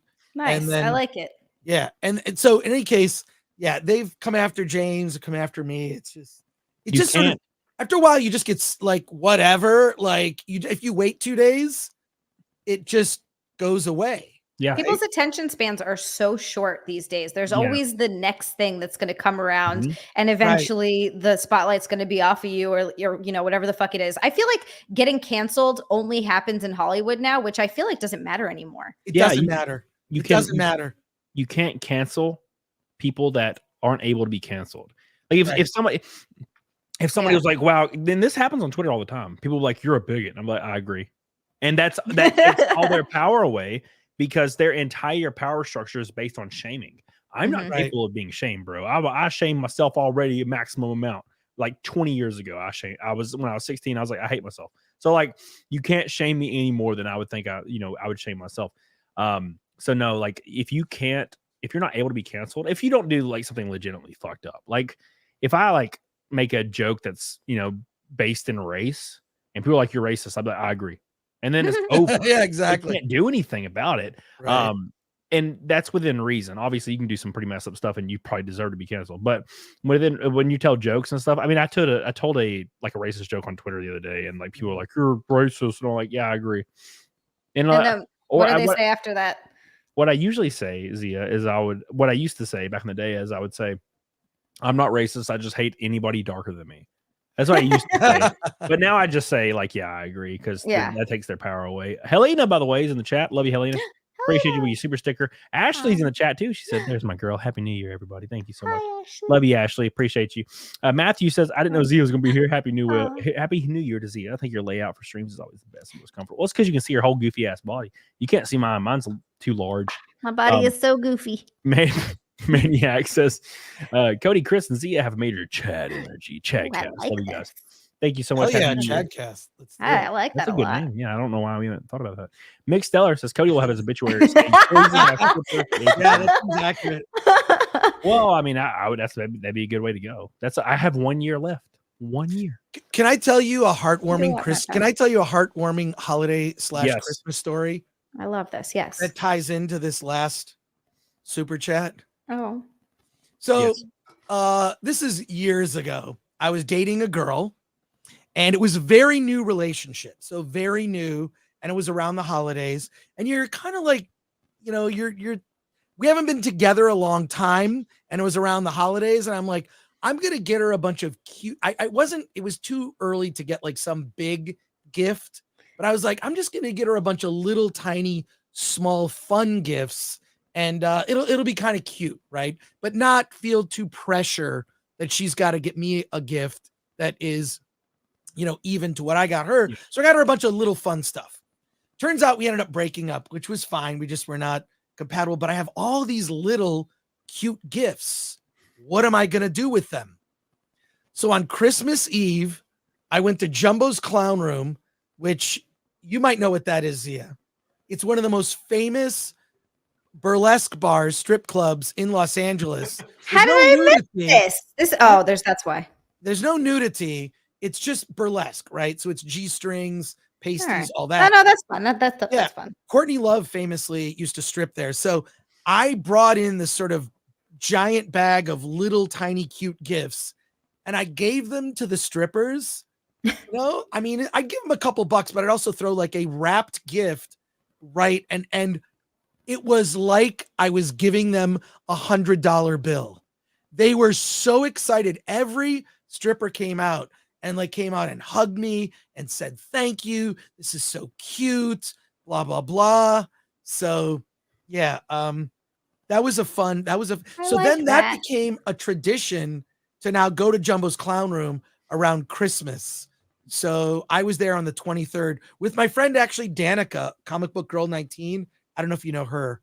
I've heard that name before. Yeah, she's been on FNT. She does other shows, but Comic Book Girl 19, me and her and another buddy of mine, we just went to Jumbo's on the 23rd, and we're just like, let's go get the holiday Christmas spirit at a strip club. So that's what we did. That sounds so great. See, me and Chris need to hang out in real life. Yeah, that sounds like so much fun. People don't understand. People don't understand like strip clubs. They think it's usually people that have never been to one, and they think it's like Grand Theft Auto, like 4 or something when you go in a strip club. Like there's a strip club close to my house, and I've been to some really bad ones too, but there's one beside my house, and it's really wholesome. And you'll go in there, and there's all these different like kind of rooms. There's like a room with like arcade in it, and there's another room where you can just drink. And then there's That's this like awesome. there's the stage.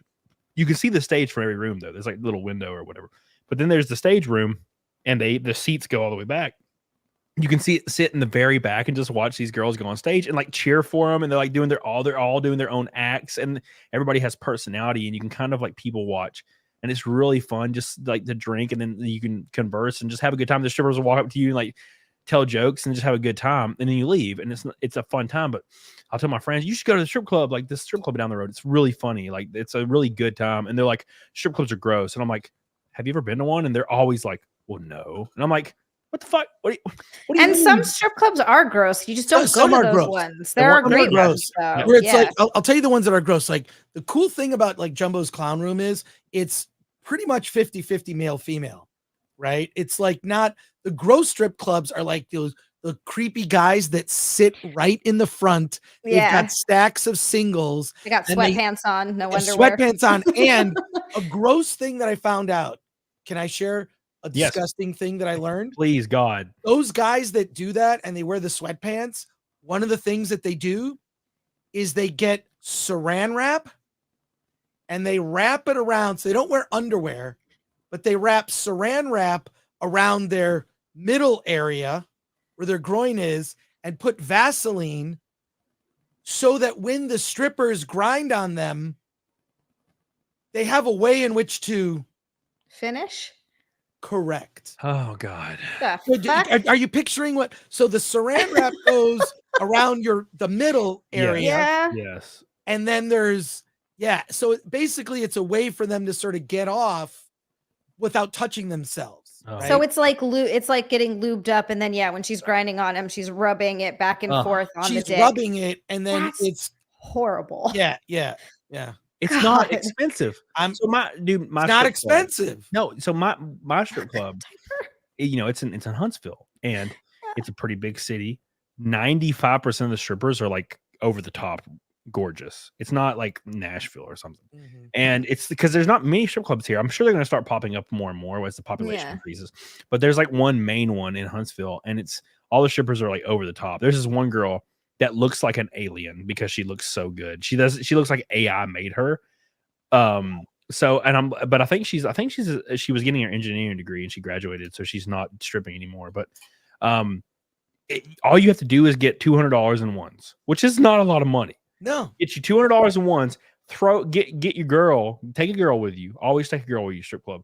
Get her to throw up $50 to $75, $20, $30 at the same stripper because they always do 2 acts every night. And that stripper will come up to you and be like, "You want me to ride home with you guys?" Every time. If you're really looking for that, they're not that expensive. They're like $50, $100, man. Damn, that's it. I don't got to saran wrap my junk. Damn, they're crazy. I've never done that, but like the option's there. You know what I'm saying? the option's there. The option's there. Speaking of options being there, Chris McGough, the Norwegian Krogan King, has joined the chat, everybody. And you know how he joined the chat? With a juicy, delicious pink boy. That's a pink night, right? Pink boy Oh, it is a pink night. Chris McGough, my boy with 500 Norwegian Krogans, says the generation that played on rubber padded playgrounds and got participation prizes grew up.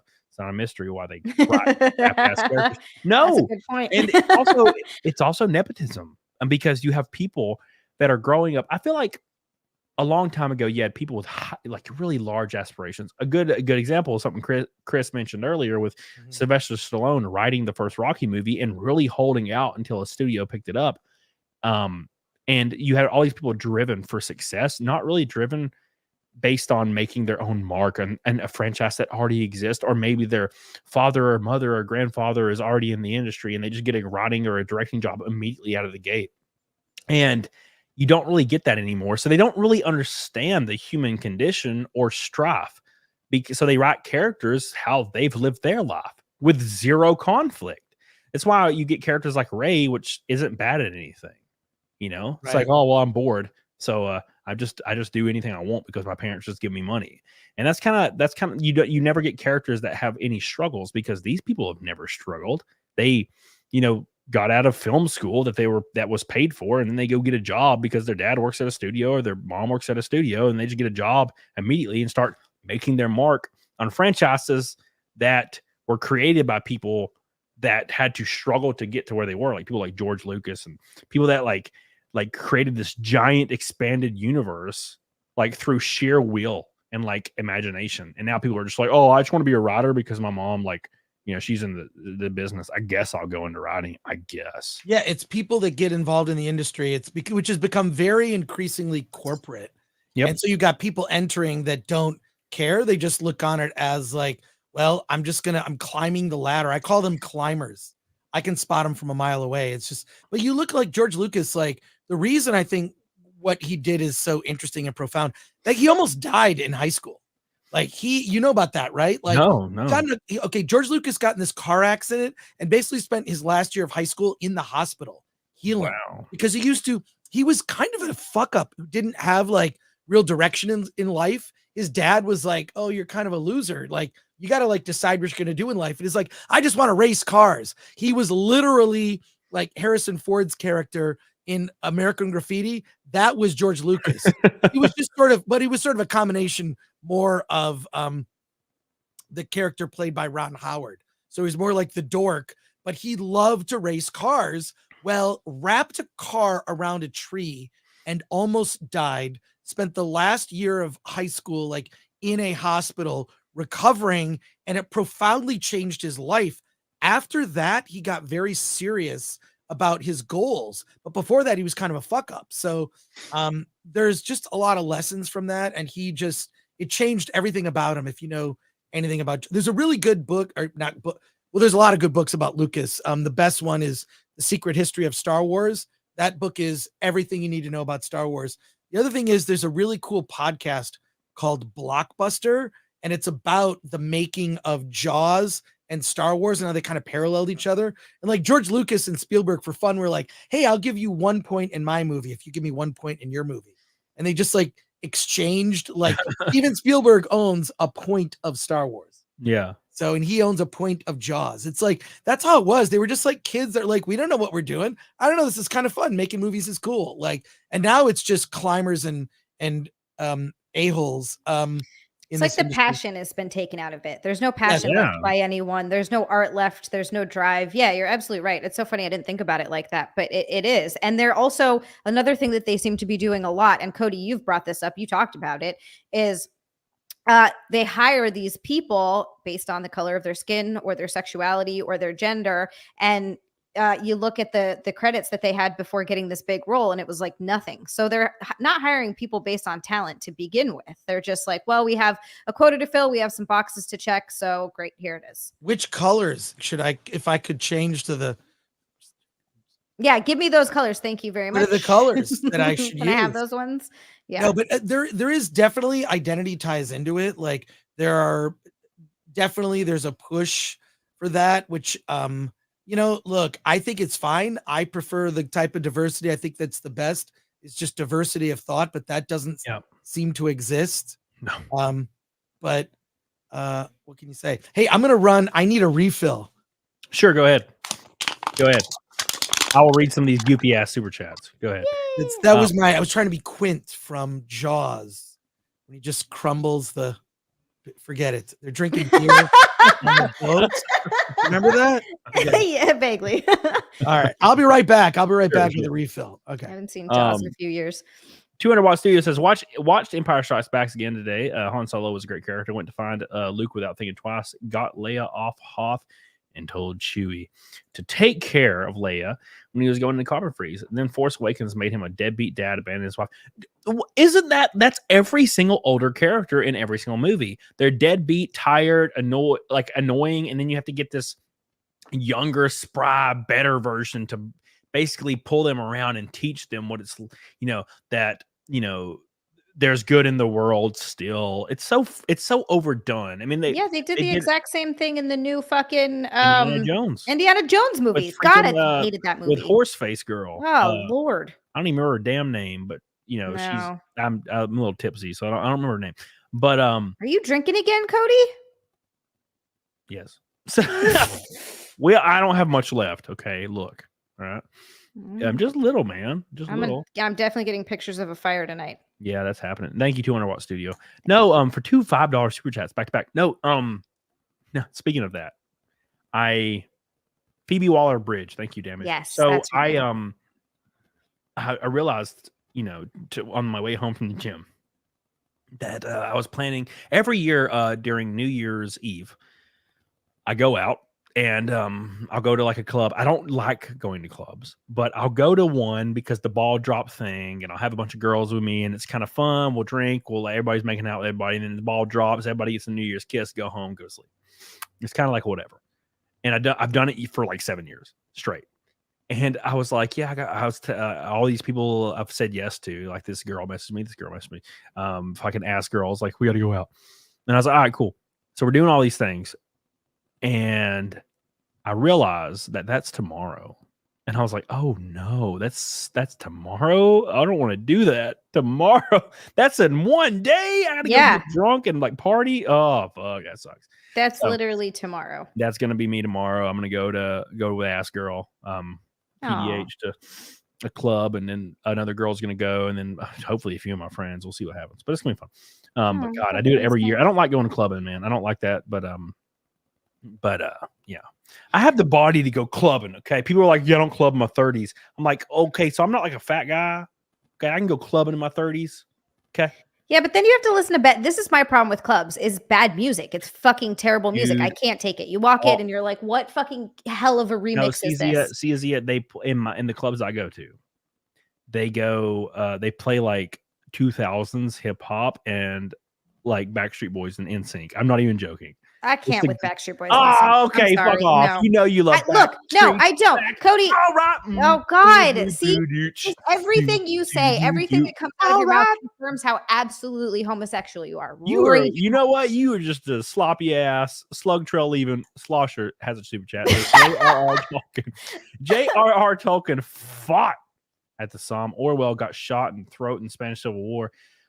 Dostoevsky was almost executed for conspiracy to kill Tsar.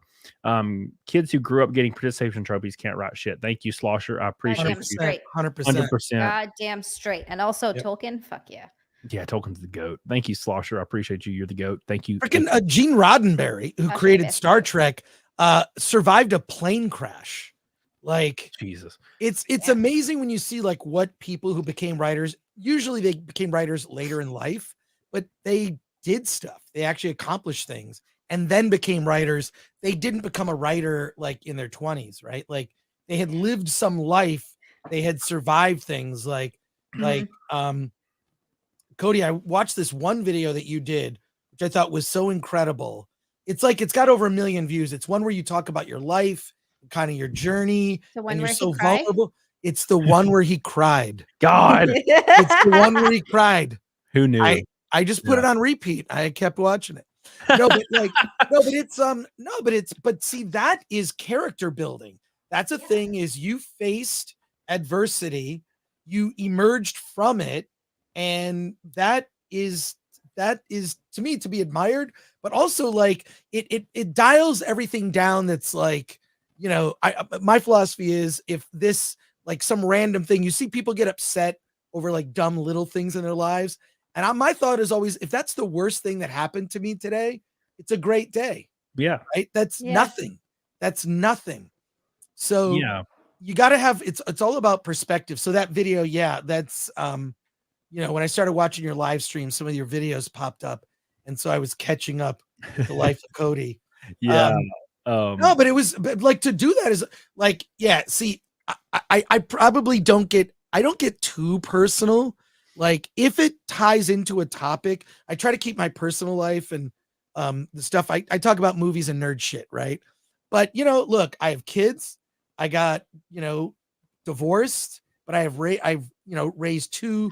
My whole goal actually, when I had kids, when I was young, was to raise 2 kids in Los Angeles who would not turn into assholes. It was literally my goal. That's a lofty goal. I'm impressed that you pulled it off. And so we got the hell out of LA and moved on the outskirts, but it was just like, that was like, oh my God, I just don't want my kids to be assholes. Like all these kids I see in LA where the parents are just like, I don't know. What do you want to do? And I'm like, I don't give a shit what my kid wants. I'm the parent. I want them to fear that they're going to disappoint me, and then they'll turn into good humans. So my son's a U.S. Marine.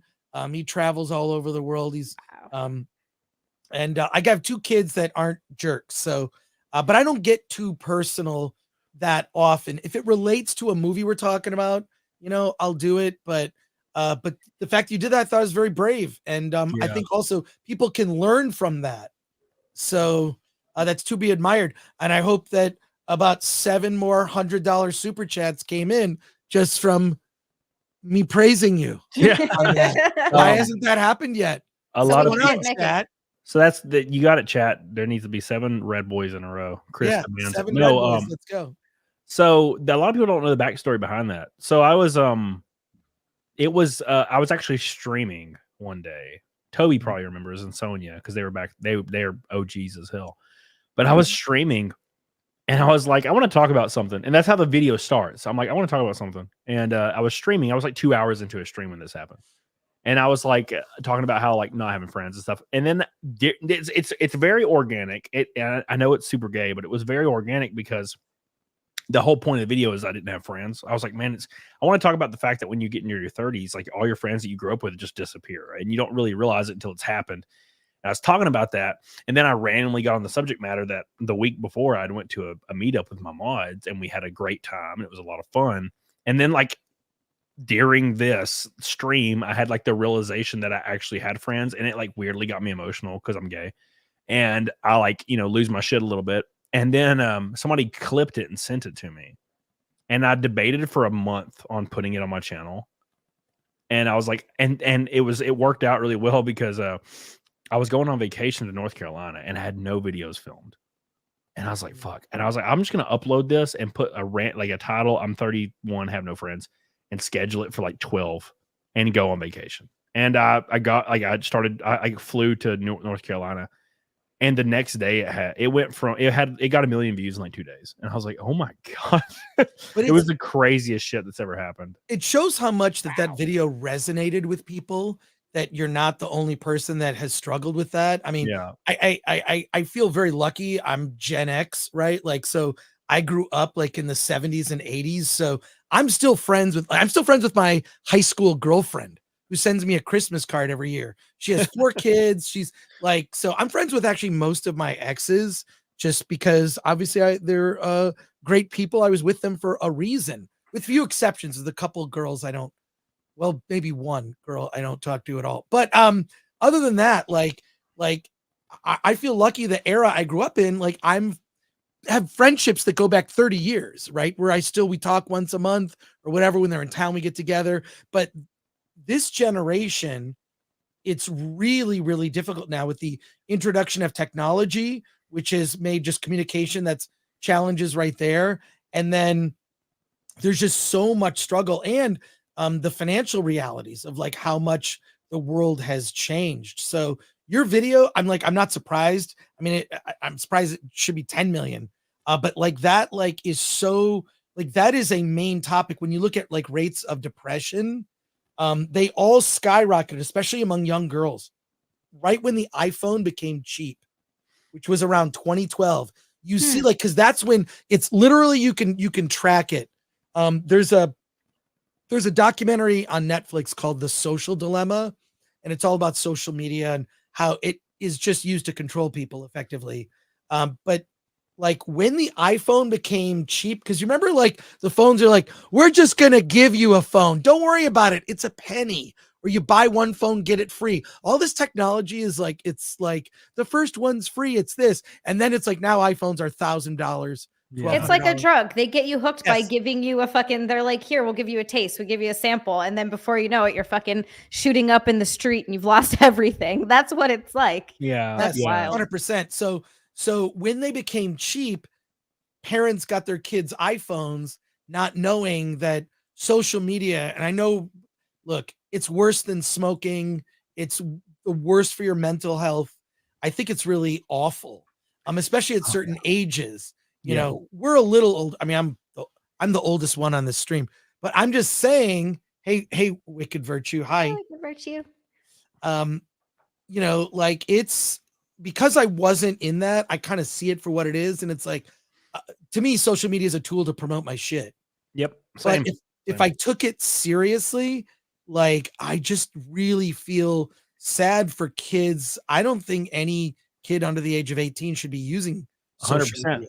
I think it's that bad. I had this conversation with my maid because her daughter is. What about your butler? What did your butler think? No.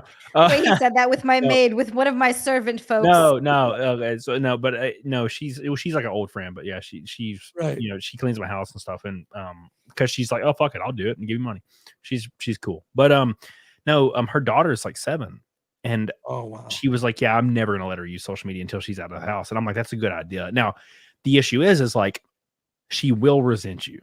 It's going to happen because social media is God to these people. Yeah. I was 20 before social media meant anything. Like I was 19, I think, when like Facebook started becoming a real big thing. I was already an adult almost, so it didn't really have an effect on me.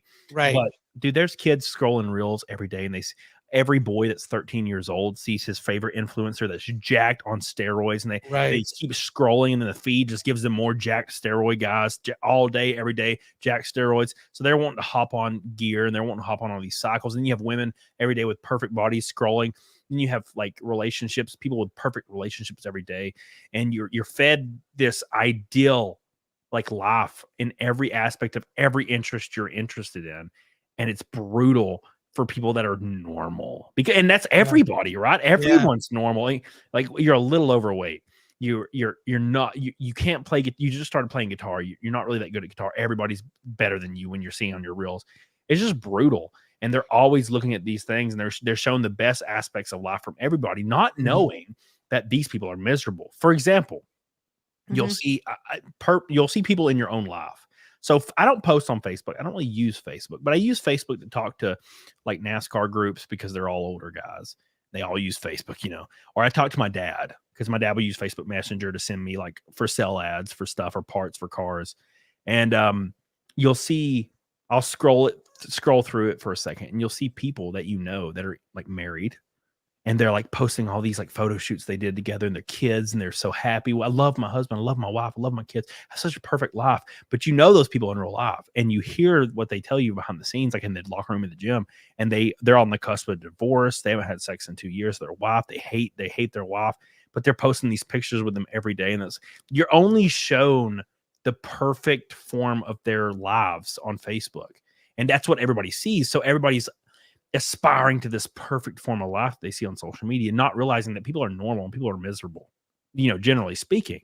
And social media is just destroyed, especially in the new generation. I mean, look at there was a Twitter post the other day, and it was like, which streamer are you watching in 2024? And it was like 9 streamers, and it's all the like, you know, the over the top like Kai, Sint, and Ninja, and all these people that only like 12-year-olds watch. And that's all they do is watch these streamers that are they're adult oriented streamers, but it's only 12-year-olds watching them. But it's interesting because what you pointed out, like the people showing the perfect sides of their lives, because no one's life is really like that. No. It's almost like they're trying to convince themselves that they have a great life. I've always thought it would be fun to actually have a couple where they just show all the shitty parts and the stuff that sucks as a way to kind of laugh at it. You know what I mean? Like, yeah, that's actually a really good idea. Yeah. I mean, they say even that like couples that can communicate and just talk to each other about pooping are much closer as couples, because that is, look, I have lived with women. I was married for a long time. I've had relationships where I've been with women, where I've lived with women. I know how to cohabitate in a space. I know the boundaries and whatnot, but sometimes there's like or we got to do this, or we're going to this event. We got to do there's like all sorts of like things that aren't perfect. I mean, relationships are rough around the edges in order to work. And you'd have to have a sense of humor. You have to have a sense of humor about yourself and whatnot, not take yourself too seriously. It's like, but I grew up without all that stuff, all that distraction. People take it very seriously. Like something you see, especially when it comes to the bullying online, like with kids, it's sad. I would not, because my whole philosophy was when I was raising my kids was, I'm not my kid's friend. I would always sort of like look side-eyed at any, like, the moms that are like, I smoke weed with my daughter. I'm like, you're a horrible parent. That's stupid. Don't do that. I mean, but at the same time, like I wanted my kids to, like, my whole thing is to teach them all the skills they need so that they don't die when I'm not around. So they don't make stupid choices or bad decisions, right? And some of that you have to learn on your own, right? But yeah, now I'm like friends with my kids. Like, I meet my daughter every week. I have this movie meetup group in Burbank. We go to the AMC Burbank 16. We see a movie every week with like 20 people and we hang out. It's super fun. I But, used to like, go there. oh, you did? Yeah, that was great with the big Batman statue. Yes, it was awesome. And I always get frozen yogurt they had out on the other side of the little where the theater was. Yeah. Oh, Yeah, that's a good point because my dad was very brutal until I was an adult, and not because for any reason. I was a very shit kid in my opinion. I would do some dumb shit, and but my dad was not like my friend until I was an adult. You know what I'm saying? I think that's normal. Yeah, my dad, like, now me and my dad will work on cars together. He'll come to my races. He's coming to Daytona with me, and watch me do NASCAR shit, which is like unfathomable for him because we watched NASCAR growing up together. When I was growing up, we watched it together my whole life. But he was brutal. Like report card, I had an F. He beat me with an inch of my life every time. Yeah, I never beat my kids. It was an Alabama thing, and it was in the 90s. So my dad wore me out. But now we're like, we're just friends. Well, he'll call me. My dad calls me almost every day. Oh, we just talk for like about random bullshit. But like you see all these people that they're trying to facilitate and be friends with their children that are like teenagers. And like your teenager, especially teenagers, they need an iron fist. They don't need you to be like to allow, like, hey, you should bring your boyfriend over and I'll let you guys drink. And it's like, what are you doing? No, stop. This is awful. My dad gave me 2 shots when I was 8 because he thought it'd be funny. That is pretty hilarious. I was riding the dog. Can you imagine little Z? I always think of that little picture of you when you're like a little baby and you're like the white baby and everybody else is brown because you're in Hawaii and your mom's brown, but for some reason you're white as hell. Because my dad, you've seen him. Yeah, I've seen him. Speaking of seeing your dad, Guy Incognito. Guy Incognito's my dad now? He's my dad. Yeah, Cody's like, for $100, I'll call you daddy. Yeah, that's for damn sure.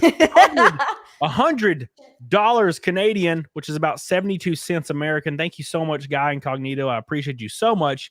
The only red boy today has dropped 2 red boys. Thank you, Guy Incognito. That puts us 300 even, barely 300 away from Naked Snake and Naked Zia. Thank you so much, Guy Incognito. I love you and I appreciate you. You are the man. Thank you. Thank you. Thank you. I don't deserve that shit. But I am forever grateful. Thank you. Trent Westbrook says, bro. My boy. Thank you, Trent. I love you, dude. I appreciate you. And I'm always thankful you're here. You're here every damn stream. Been here for years. And one of the original, or not, I don't know if the original, but worked on Star Wars art for a long time. And he sent me one of his original posters of Darth Maul, and it's kick ass. It's hanging in my music studio. I've been practicing a lot because I'm touring a little bit with one of my favorite bands of all time. It's a weird story, Chris. I had the guitarist for one of my favorite bands on the show, Ozzy Osbourne's guitarist through the mid 2010s. And he randomly emailed me. He was like, hey, you should come play with us during our North American tour. And I was like, okay. So I've been learning the entire set list, and it's so many songs, and my fingers I sent Zia a picture of my fingers. They are destroyed. But the calluses are going well, and I've learned like 11 songs so far, like pretty substantially. So still just ironing it out. But yeah, that's what's sitting in my music studio is Trent's original Darth Maul art. Thank you, Trent. I love you. That's awesome. Wow. 200 Watt says Chris said he put on Saran wrap and Vaseline on when he washes Cody's crying. How did you know? He knows. Helena says, we love you, adorable goober. Thank you, Helena. Aww. I appreciate you so much for all your love for years, by the way. Thank you. Thank you. Thank you. Charles says, no car has anything on my 08 V8 California Special Mustang. I miss Spike TV where they had movies for men Happy New Year's. I used to Thank you love for that. Spike TV. I used to always watch that Yeah, dating dude, show. same. And I remember when Steve-O was on and he snorted a line of wasabi with his date, and his date was none too pleased. I think she left. He threw up a lot in that. Yeah, I remember that. Thank you, Charles. Yeah. Oh my God, I forgot about that. Movies for men. There was Movies for Men. Remember, there was Maxim magazine. None of these things exist anymore.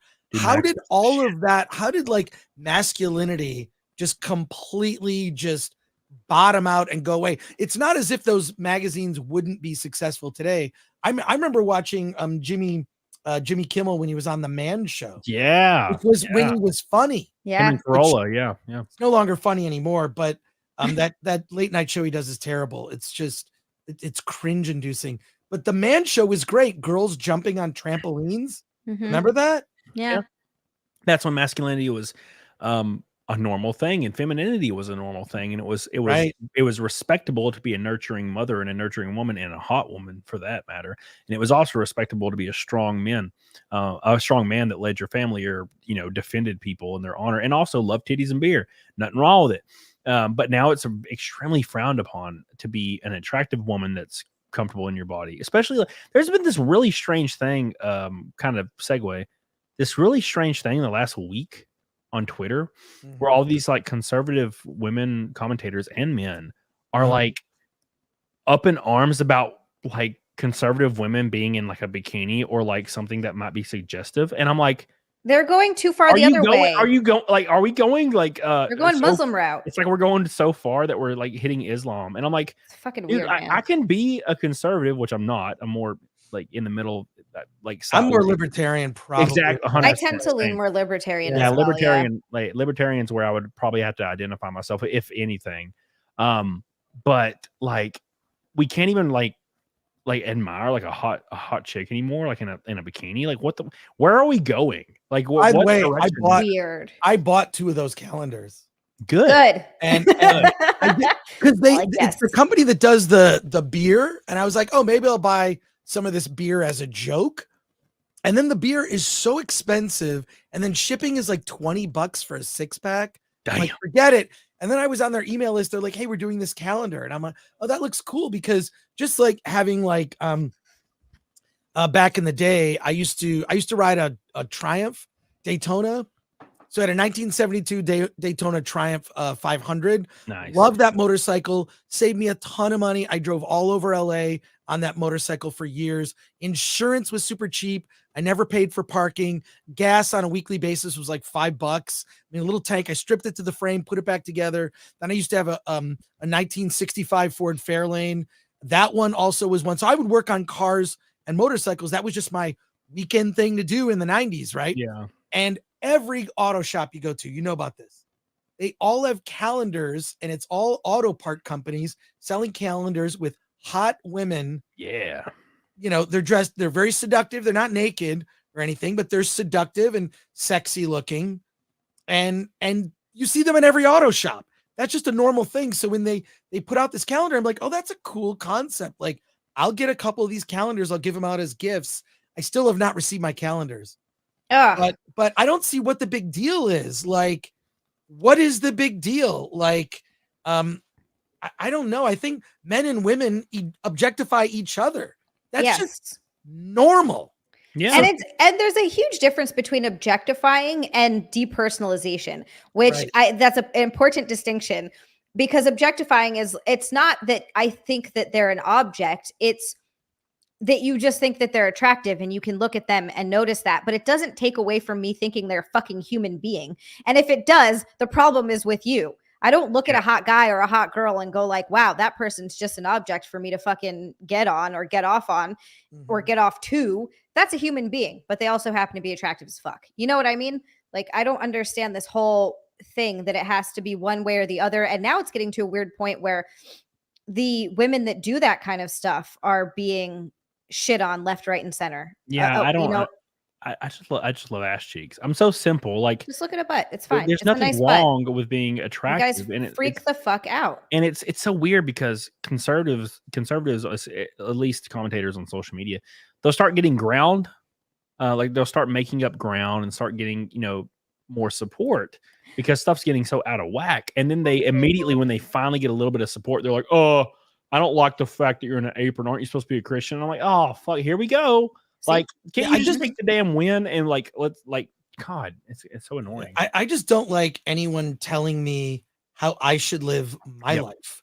Yeah, 100%. exactly. 100%. I don't want to tell you how to live your life. I'll tell you stories. I'm like, here's what I do. You do what you do. You do whatever you want to do. So, hey, X-ray girl. Hey, X-ray, Hey, X-ray girl. This is okay. Huge missed opportunity. The Simpcast 2024 calendar. Why has that not happened? that would be $100,000 Simpcast easy. calendar. Easy. I 100 feel like grand. that's something that's been talked about a few times. I feel, yeah, that would be really fucking cool. You don't I have to would even send do a my full song calendar. picture. Just do a poster, and it's like a poster with pictures. You know, I don't know. Everybody Like, could I feel like sign it. doesn't Anna, that Star Wars girl, doesn't she do a calendar every year? Yeah. Makes a good chunk of money on that. Good for her, by the way. Kills it. Yeah. I love Anna. I love hanging out with Me her at a too. con. She's super chill. She's just no BS. Like, that's just my kind of person as a friend I'm attracted to and like to hang out with, is people that aren't full of crap, don't take themselves too seriously, don't try to like judge, like, you know, too harshly, like whatever. Like, yeah, but Simpcast calendar, that could have happened. Yeah. But I would have plunked my money down. Same. No, I try to support everybody that I'm friends with. Like both Cecil's campaigns, and of course both Drunk 3PO's campaigns. The issue is I've been thinking about doing something similar to help like fund my like NASCAR racing year, but God, We talked about this earlier. We did, yeah, but it's just it would have to be substantial. Like it would have to be what Anna does on hers, and I just don't see that happening. But that's the only way you can race, unfortunately, because you have to be like a CEO's son to race in like autosport now, even in Formula One. Doesn't matter. It does seem like a hobby for the rich. Mm-hmm. I mean, that's what independent filmmaking has become like in recent years, but it's become a lot cheaper to actually make movies now, independently, not on the studio route. But I sent you that. I don't know if you want to talk about it, but I DM'd you the list of the major. I have it pulled up right now. Yeah, let me pull it up real quick, and then I'm gonna pee real quick. So yeah, cool. You can speak to this. All right, keep your microphone on so we can hear you. Yeah, charge money for it though. Right. If Here's he gets like 200 more in super chats, he'll pee with the camera. I mean the mic on. Okay, so what's going on here? So this is the major releases coming out in 2024, and these are the main dates of when these movies are coming out. Now I calculated, so you're looking at movies like Night Swim, Argyle, Dune Part 2, Kung Fu Panda 4, the new Ghostbusters, Godzilla X Kong, Madam Web, If, Furiosa, Kingdom of the Planet of the Apes, Ballerina, which is a John Wick spinoff. Bad Boys, I think I remember hearing about that. Yeah, Bad Boys 4, Inside Out 2, A Quiet Place Day 1, Despicable Me 4, Twisters. Wait. Is that a remake of fucking Twister? No, it's the sequel to Twister, which was called Twister, and this is Twisters.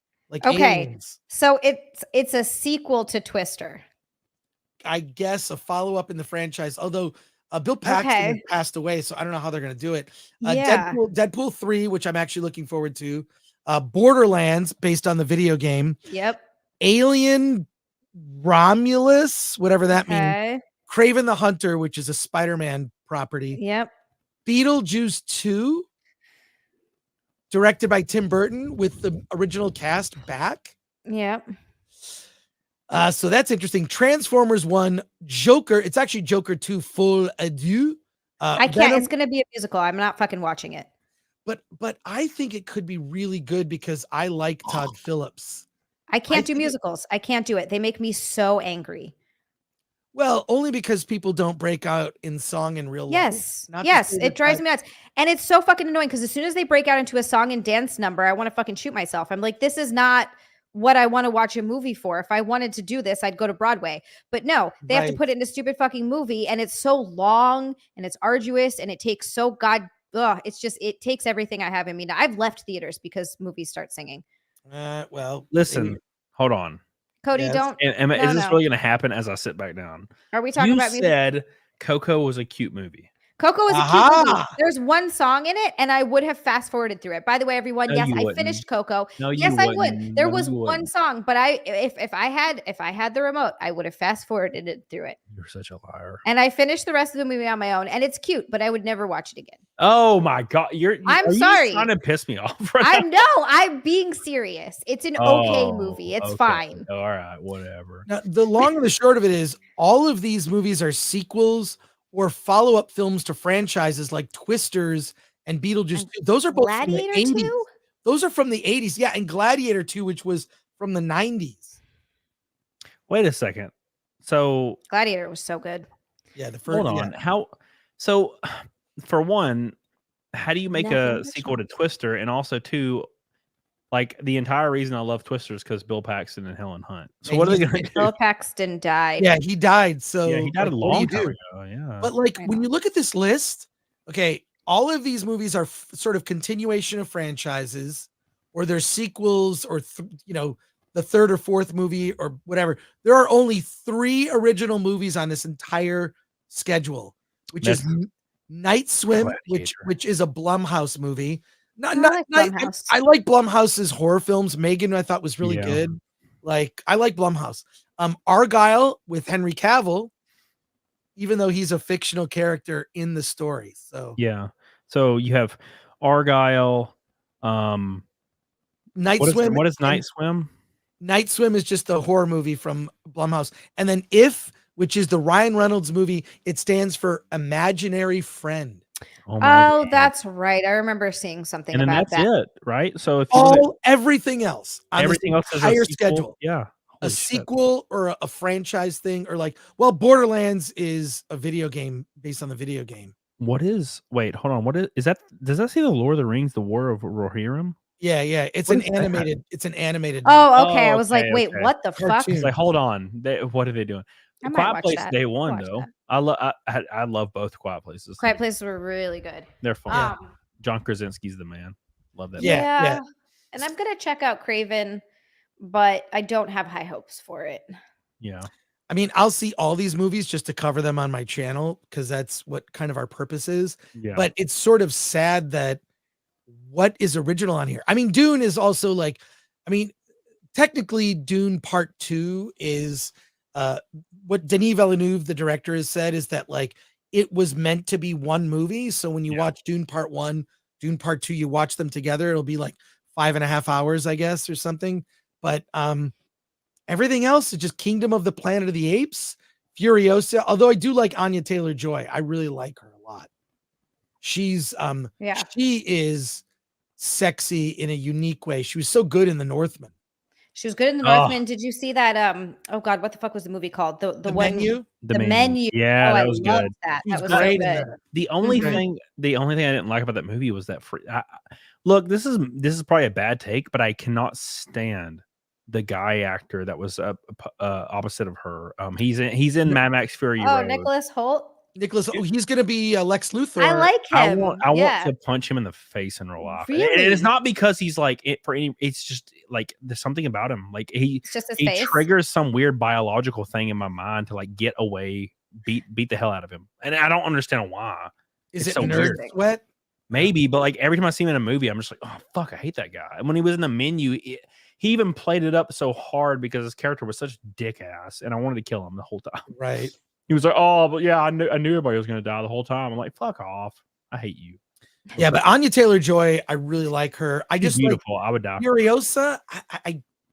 I mean, look, I'll see it. I'll see it for sure, but I don't know. But Nicholas Hoult, I think as Lex Luthor, he'll be pretty good. When you see the castings for James Gunn's Superman Legacy, the casting is really good, actually. To be fair. Basically, in a Mad Max movie, I have to have the guy on bungee cords playing guitar. If he's not there, Yes. that was my favorite thing. Is he's like flopping around, just like just staying like yeah, a that was E-chord awesome over while and they were over. driving. Right. Yeah. He's just, so That That was was cool so as fuck. badass. that was the coolest shit I've ever seen. And I hope that something like that exists. Speaking of the coolest shit I've ever seen, Chris McGough is in the chat right now with a giant, fat, swollen, veiny pink boy. Chris McGough. Metal Archives led me from a touring guitarist to a power metal band that are releasing an album in March. The name was weather themed. Is this the band? The name is weather themed. It has they do have an album coming out in March. Let us look what the name of the album is. I should know, but I'm a dumbass. The album is called Discography.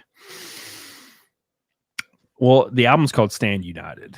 That's the band I'm touring with a little bit this year. So that should answer your question. I mean, the band's called Firewind. It's everybody already knows. I'm doing a couple shows with them this year in America. Yeah. Chris, I'll play guitar. I'm probably going too hard. I'm learning like the whole set list because I'm stupid. Because I'm like, I have this weird dream that I have this weird like infantile dream. Because here's my two dreams: race in NASCAR, which might happen this year. It's on track, and like tour with a legit metal band and like rock music. And I have this like infantile dream. Gus G's gonna be like, hey, you want to just like be another guitarist? I'd be like, I will die for you. Yes. I will die for you. Yes. You can be a Leonidas and I'll be the red haired dude right behind you with abs. That's like, I will follow you, my king. Please, God. Chris McGough, thank you. Thank you for your pink boy. You are the man. I love you. I appreciate you. Get the hell on it, dog on it. You are the man. Thank you. Isaac Desmoro says, love Zia and Frank Gore. Cody's man. What the fuck? Every time. This is my channel, you bastard. Love you too, Isaac. He said, I can't read good at a con. I said he can't suck cock good. He won. Happy New Year. Is it your birthday, Isaac? Happy birthday. Thank you, Isaac. I appreciate you. You're the man. Charles said, is Michael Keaton playing Beetlejuice again? Yes, he better be. He is. Yeah. Yeah. Every joke in Keaton did Hollywood will not be allowed again. I won't see it. Number 2, I have no interest in the rest of these movies. I'm actually Jenna Ortega's in the second one, right?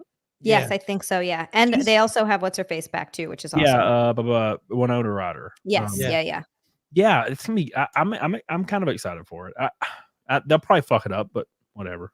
She looks really good for her age. Winona Ryder. She looks fantastic. Her and Jennifer Connelly in oh my god, Top Gun Maverick looks so good. Jennifer Connelly would be like a guilty pleasure if she was like a real person, because she's like 50, and I like saw her at a bar. I'd be like, ma'am, I'm 34, but like if you're interested at all, I will. That's your opening line. Because she is beautiful in Top Gun Maverick. When she appeared on screen, I was like, I can't believe this. She is gorgeous. She should not be. And it brings me all the way back to Labyrinth, because I watched Labyrinth when I was like 7, and I love it. I love Labyrinth. She was like 16 in Labyrinth, right? Or 15. Like she was so young. She was 14 in Labyrinth. Maybe 14. Yeah, I just remember she was like really young. She was little yeah. Yeah, I agree with Revenge. I think she'd probably do you, Cody. I think you'd have a shot, even now. What's her phone number? Like, hey, look, I'm 34. I'm young and strapping young lad. Tiny penis. I was gonna say, how do you work in the tiny penis though? That you wouldn't even feel it. She wouldn't even know it's there. I don't think that's a selling point.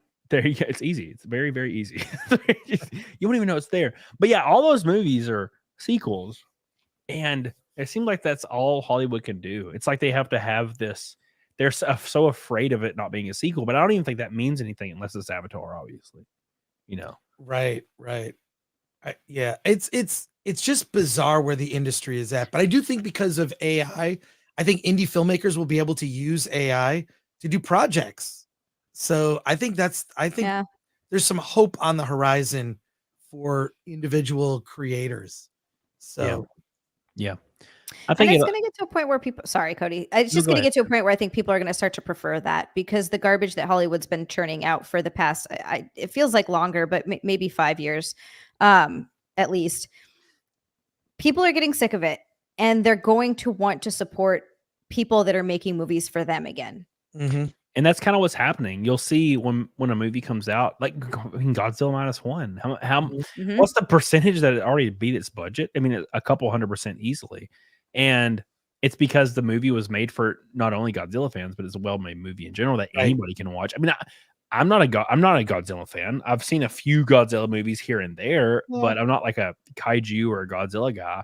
and I've loved it. And you know, I took Ask Girl with me. She's never seen a Godzilla film. She loved it. She's like wept like a little schoolgirl. So like, it's a great movie that anybody can watch. And when you make movies that are generally appealing, people will watch them. And of course, people are like, well, it's because the writers strike. And you'll see like when a Marvel or a Disney movie underperforms, you'll always see the article that people are just not going to theaters anymore. And I'm like, that is bullshit, because there's so many movies that are still beating the hell out of their budget because they make them for fans. Five Nights at Freddy's is a good example. Destroy their budget. Why? Because they made something for their fans. That's the whole deal. No one else is doing that. Disney, Star Wars, they don't want to do that.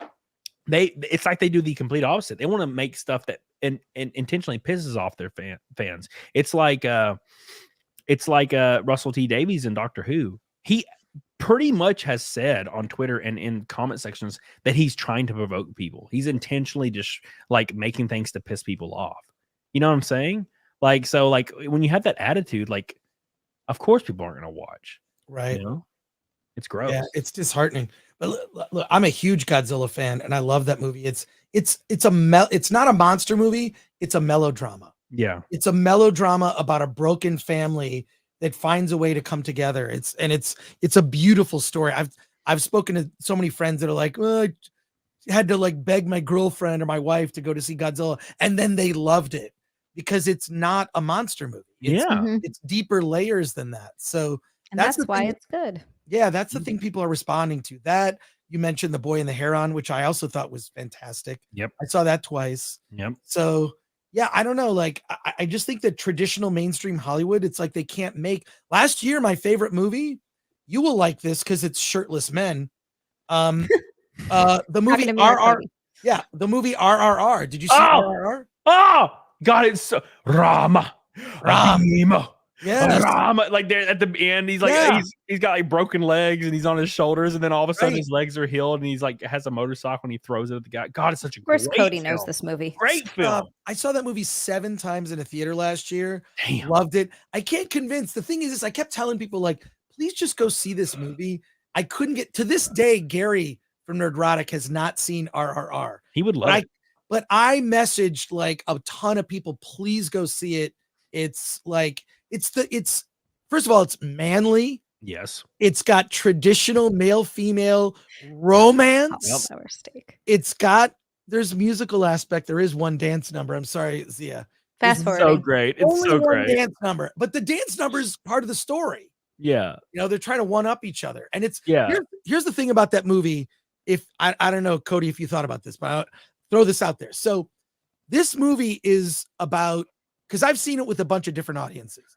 It's about the early British colonial occupied India and based very loosely on the real uprising of the Indians against the British to drive them out. So it has a very anti-colonial, anti-occupation message, right? Yeah. Which appeals to one side of the aisle. Yep. And then the entire movie is where Ram, his character, is trying to get guns. Because if they had guns, they could defend themselves. Yeah.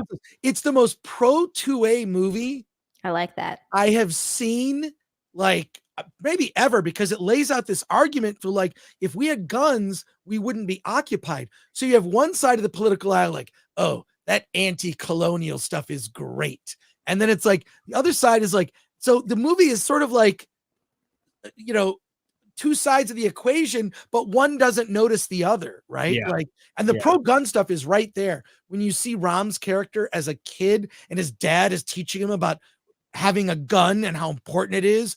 Remember that whole scene with load, aim, shoot. God, it's awesome. It's awesome. Good. I'm getting chills thinking about it. Yeah, I want to watch it again, man. But it's so great. It's so long. It's long, but the fact that it's like two sides of a political extremes, so to speak, I think is pretty freaking brilliant. Because most Indian movies, I've gone down a rabbit hole of watching a lot of Indian cinema.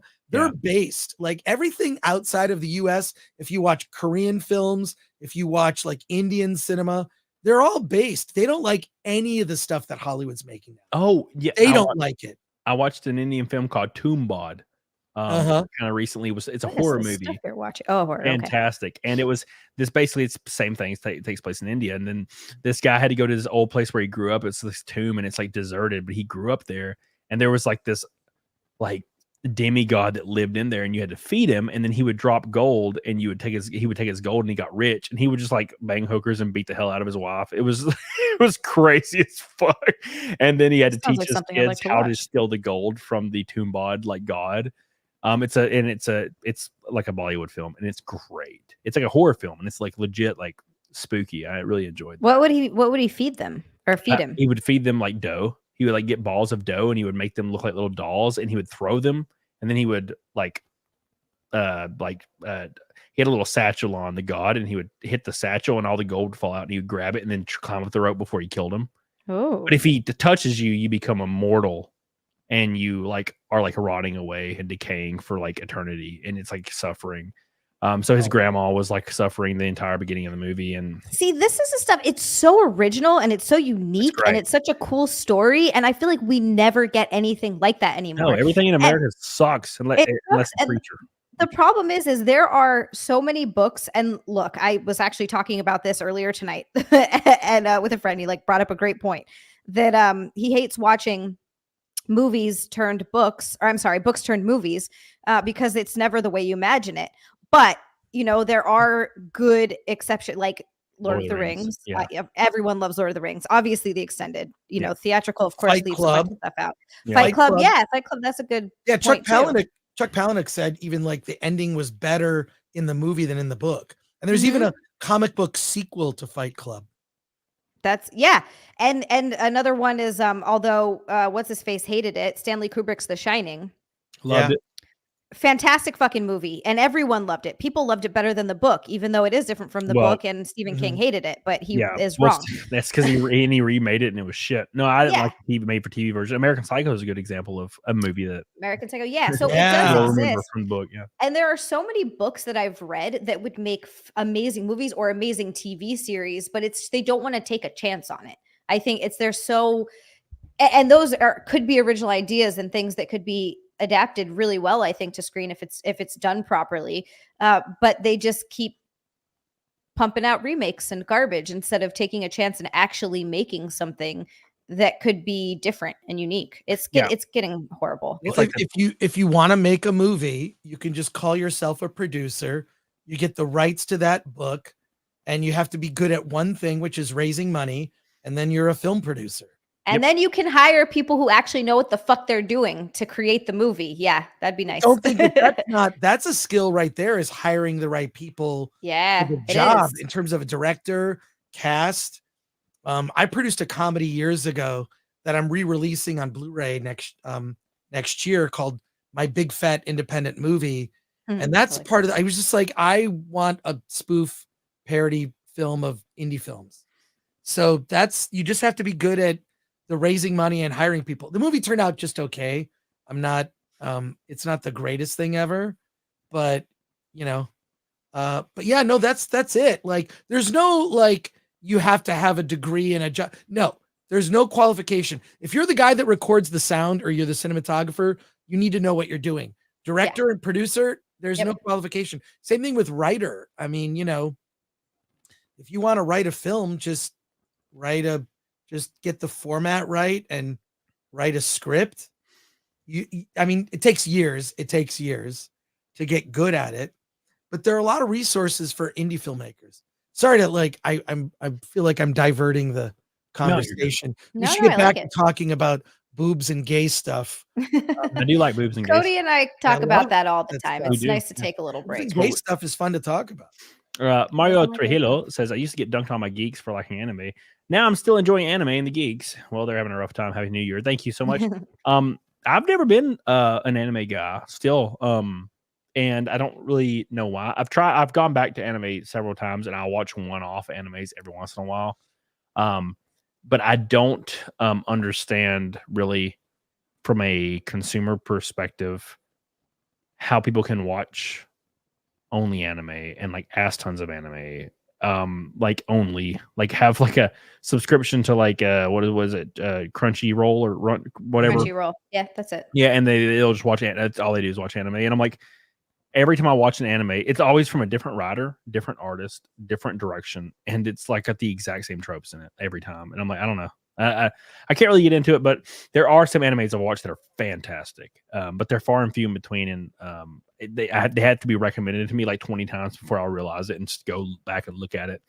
The only anime I could really watch and get into, I'm kind of the same. And it's like, it's not because, and obviously we love Miyazaki. I know that's not anime though. Yeah. The only one that I is. remember it technically, but the only one that I remember watching and actually really enjoying was One Punch Man. I just think it's just such a funny show. It's so well done. I didn't. You didn't like One Punch Man? I loved season 1. Season 2 was not even about Saitama at all. Yeah, season 1's great. Bullshit. Season 1 was great. Season 2 is like not about Saitama. It's about, it does the anime trope thing where it's about all these random side characters and not about Saitama at all. And I was like, where the fuck is Saitama? I want Saitama.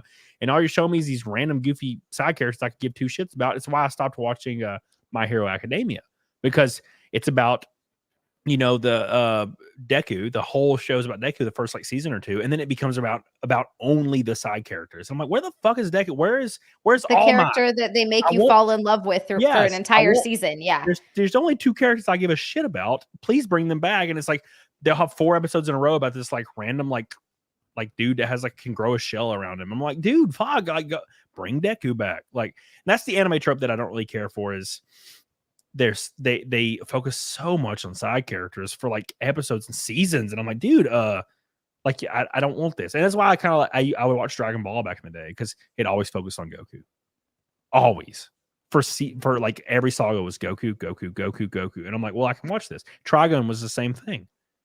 It focused on your main 3 protagonists the entire time. Loved it. So there's a lot of anime that I do enjoy, but a lot of it it's like they need filler, and they're like, well, we're going to focus on only these other characters. And I'm like, God, I don't fucking care about these other characters, man. It's not like they're bad characters, but damn, like I know you want 50 seasons. Same thing happened to Beastars, the freaking furry anime. Like, it's about the wolf guy the entire first season, and he's like, oh, he's on the cusp and like sexual attention of fucking the tiny bunny, which I was like hoping for. Please fuck the bunny. I knew never you were fucks a furry. the bunny. Never fucks the bunny. Second season, it's not even about him at all, or the bunny. And I'm like, dude, where's the bunny fucking? It's about. I was gonna say that there's no payoff with bunny fucking. I'm not watching. There was no bunny fucking the whole time, and I was like, fuck it. Oh, God, if I didn't. I watched. I struggled through Beastars season 2, and I was like, oh, whatever. I guess exactly, Michael. Pokemon focused on Ash and Pikachu, never changed. Yes. That is what I grew up watching. And that was the shit. Speaking of focusing on what's important, Disco Cobra, $100 super chat. Damn. Oh my God, that puts us 120 from Naked Snake. We are so close. As just wanted to say, I used to watch G4 and DB Doomsday. Was one of my favorite segments. Chris did a phenomenal job on Attack of the Doc. I got it on Amazon and physical Blu-ray. So, quick question: what's everyone's favorite movie of all time? Mine is The Matrix, which I got on 4K boxes. I have a very bad opinion on this. Everybody always roasts me, but my favorite movie of all time, if we're not gonna say, like, if I can't say Return of the Living Dead, because that's kind of goofy. I love Return of the Living Dead. It's like some of the best nudity. Oh my God, Linnea Quigley. Oh God, I would, dude. Let's kiss, dude. If she would have never aged, I would have like found her and married her. But anyways, God, she's gorgeous in that movie, and she's good in what are the Night of the Demons. But because she takes her bottoms off in that too, is great. No, but it's fun. If I can't say Return of the Living Dead, which is it's up there. Interstellar, Christopher Nolan's Interstellar. I know a lot of people they don't like that, but God, it for some reason it just speaks to me, man. I love it. That so Interstellar, and if we have to think back a little bit to like classic horror, like kind of goofy horror, campy horror, Return of the Living Dead is, I can watch it over and over and over and over and over. So, and Matrix is, by the way, Matrix 10 out of 10. Perfection for me. Love Matrix. I can watch Matrix over and over again. I watch it once a year. And the only reason I don't say any of the Lord of the Rings, because I don't even consider them film. I consider them like experiences. They're not so I was literally going to say, anytime someone asks me what my favorite movie is, I always say Fellowship. Yeah. I always say The Fellowship. Because, really? Yes. Because shut up, Cody. Because it's look, to me, The Fellowship is my favorite. It kicks the whole thing off. Two Towers is great. Return of the King is great. And they've got the battle scenes, whatever. I love the whole peaceful aspect of the Shire and how what's his face gets started on his whole journey and everything and the relationships.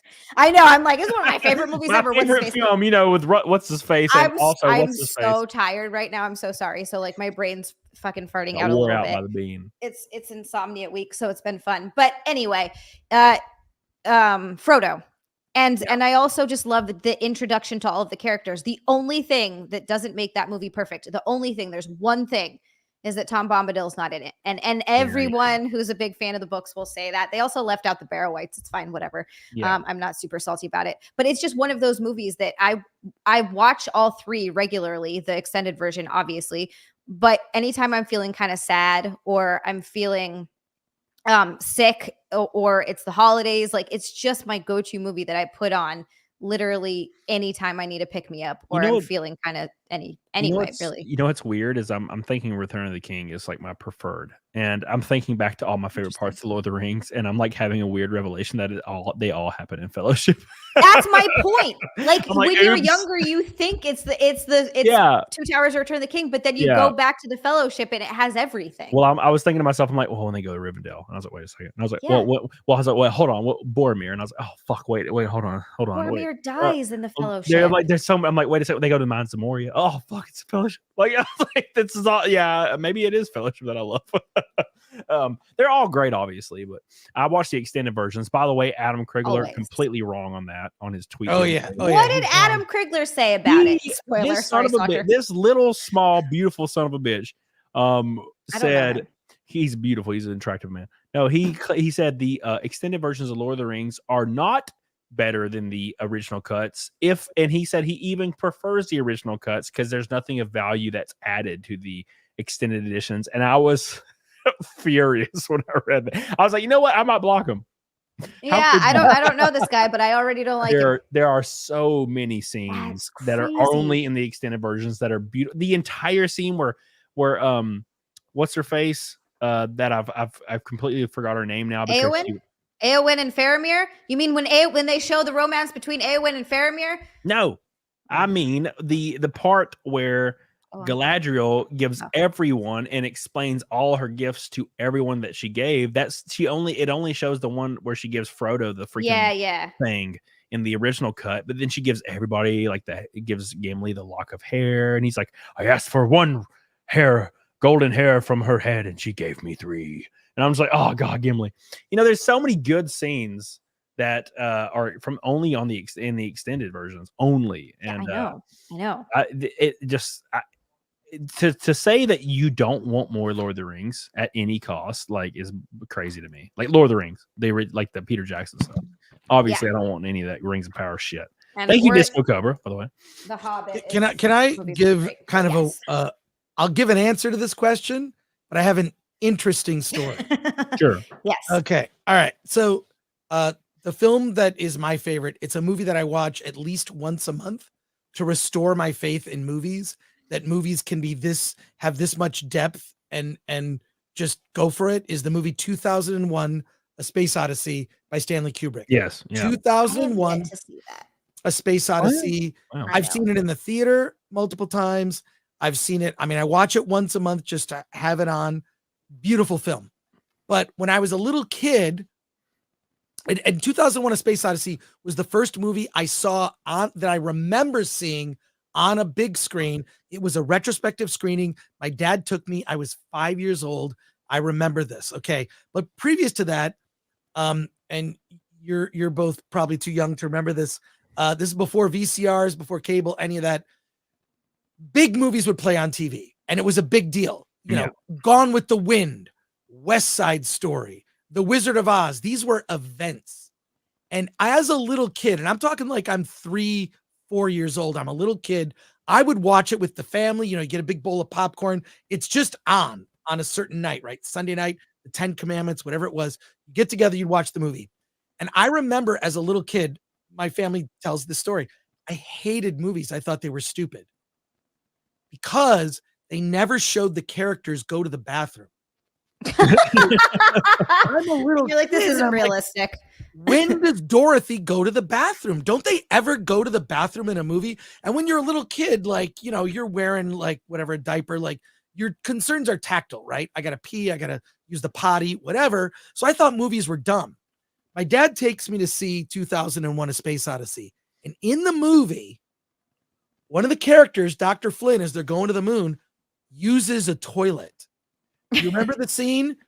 He looks and there's this whole thing of instructions of how to pee in space. Yeah. And it blew my mind because it meant that that movie was real, because the characters in that movie acted like people in real life who do things like eat and pee.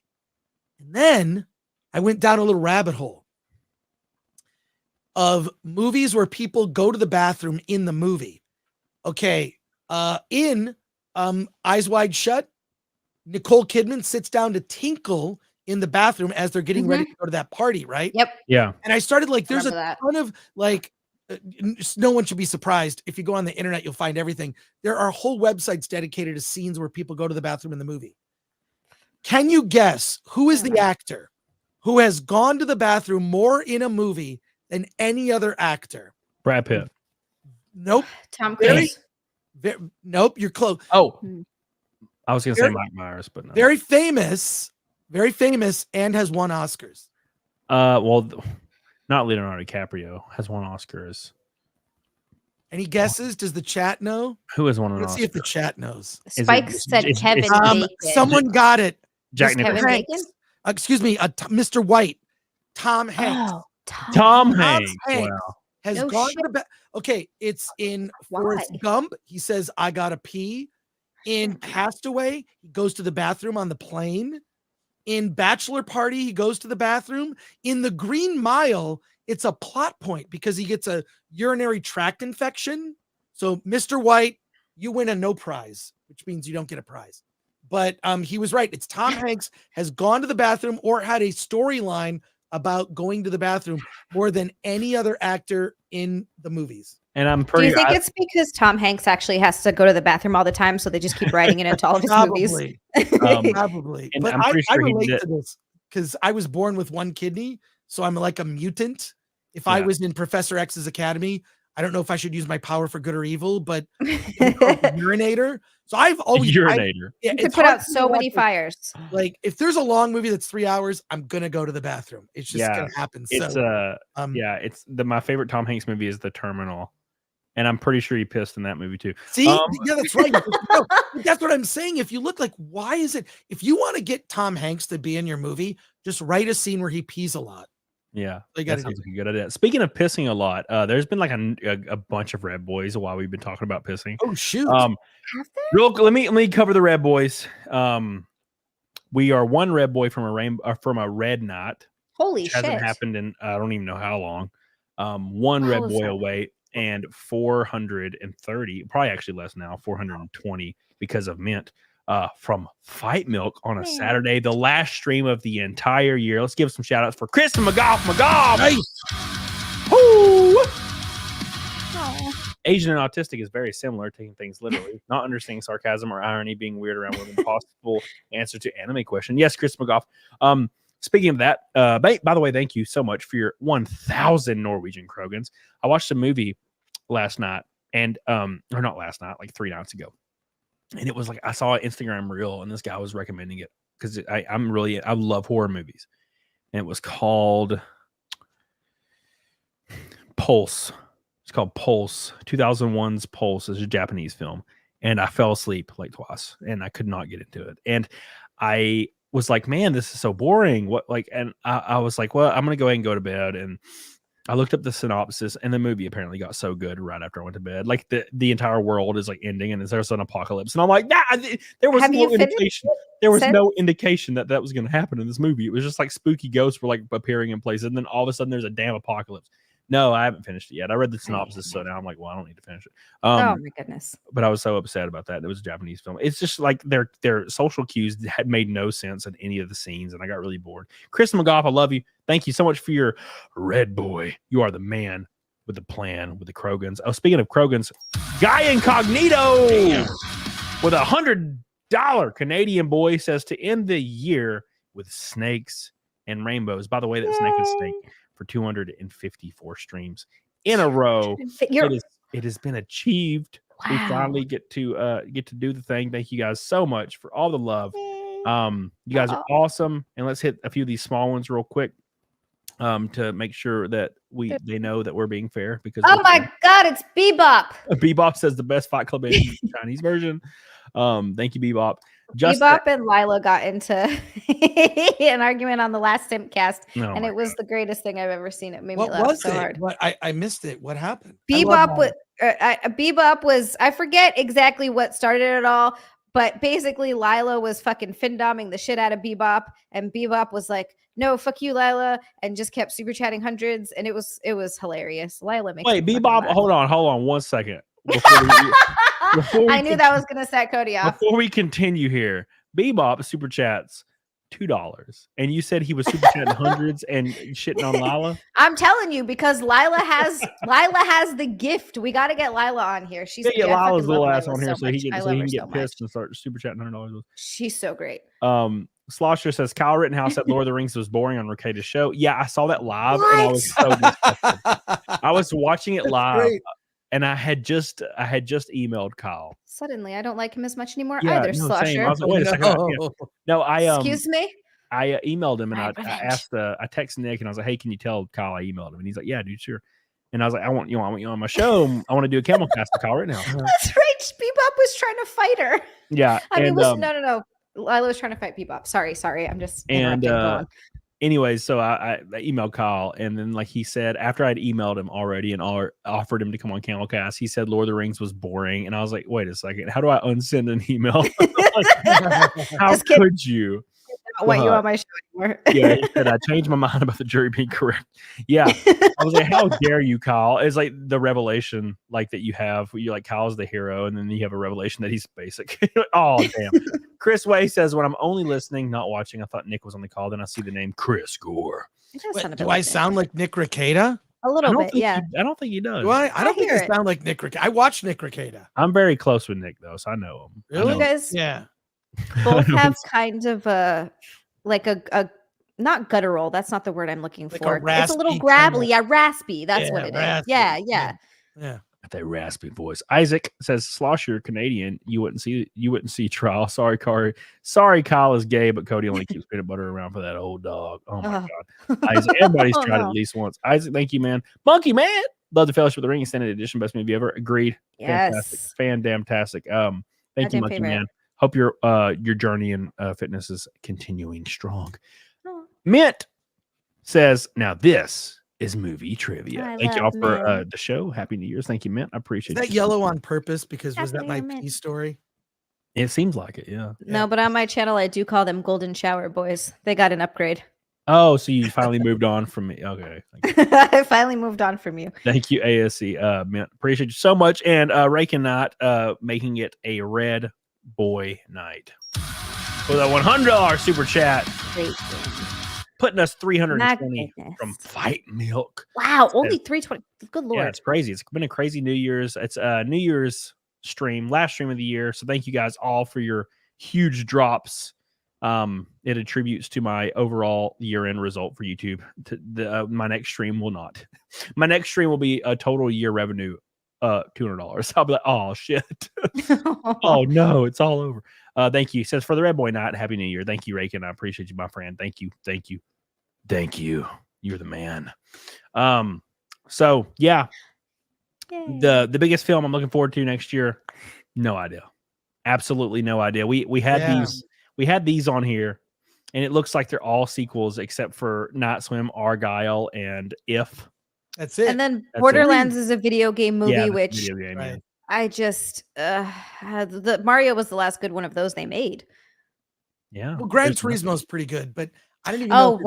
If it's it's crazy. There's nothing. And and Dune 2, yeah. I hope Beetlejuice is rated R. No, it's not going to be. I want some. I need some titties, man. Like I need some Jenna Ortega titties, please. How old is she? Is she old enough? 23 now, maybe. Okay, all right. Yeah, of course. What? What do you mean? I'm just making sure she looks Come so young. on. She looks really young. What was the fucking one that I was looking forward to? Oh, Deadpool. Deadpool, they Yeah. did confirm that's going to be rated R, right? Yes. I don't think there should be no reason as to why. it should not. The fucking best hope thing so. that could happen with that movie, Deadpool 3, is if he murders the MCU. Like he just That'd be hilarious. destroys the And MCU. they just start over. That and would they be start amazing. over because Deadpool just destroyed everything. That would You know, it would be perfect. great because I've been wanting them to turn House of M into a movie so badly. That's like one of my favorite comic books. And it'd be great if they would just make House of M and just kind of reset everything. And that's how they introduce the X-Men into the MCU. Like, I thought that would have been such a cool introduction of the X-Men to the MCU. It's a great way to recast Wolverine, even though I know that's going to be a tough thing to do. And it would also be, because I know that's sort of, they obviously pulled a little bit from House of M for, what was it, WandaVision? Mm-hmm. Yeah. But they just didn't do the whole storyline justice. And you get to see Spider-Man as an actual fucking wrestler, like a famous wrestler. Gwen Stacy's still alive. Like, there's so much cool shit in House of M that I just think would be awesome. They won't fucking do it, though. Yeah. I think right now would be the perfect time to completely reboot everything with Kang, like, dude being arrested and being charged or whatever. Yeah. I forget his name now. He has such a basic Jonathan name. Majors. Jonathan Majors. Yeah, I forget his name because it's so basic. Yeah. Jonathan Majors. That now is a great time to just reboot it. Like, have Deadpool come in and kill everybody and just reboot everything. What do you think that Jonathan Majors has a pathway to redemption? Like, I do think that like Americans love redemption stories, right? I love like apologies, whatever. Does he a year from now go on some interview show where he bears his soul? I mean, he made this movie called Magazine Dreams. You can look this up, which was at Sundance. He was poised. That movie was supposed to come out in December. He was going to get nominated for an Oscar, so everyone said, from this film. I never saw it. I know there's a review on my website, thefilmthreat.com. I didn't write it, but it's like, does he have a path to redemption, like to even have a career anymore? Or is he just, he's done in the MCU? Is he done like in the business? Yeah. What do you think? Well, what does the chat think? He'll probably come back in some capacity. Think so? I mean, yeah, I think so. I mean, if Ezra Miller can exist in the space, anybody can. Okay, but that's funny. I actually think the opposite. And I think that the reason that Ezra Miller has been so forgiven is A, because he claimed mental health issues, but B, because he's not a he, technically. He's a they, them. And I think, I 100% think that's the reason why he's been given so much grace in Hollywood, is because if it was a trans person, it would be the same thing. Well, Jonathan Majors he's a black man, but he's still just a straight man. Yeah. Well, look at I mean, Kevin Spacey's starting to make a little pop up here and there. And Kevin Spacey is like pretty much was accused of the most horrendous shit possible. So, and then also got out of it by being accused of doing the most horrendous shit possible, so people can't testify. So, and he's still kind of making his way back. Do you really think he's making his way back, though? He was freaking on Tucker Carlson recently. Yeah, that Tucker Carlson's not exactly in Hollywood. I mean, they could write a movie, a Daily Wire movie, immediately and cast his ass. Yeah, but I'm not. That's not that. Oh, is Ezra Miller back to he already? He could be in Lady Ballers too.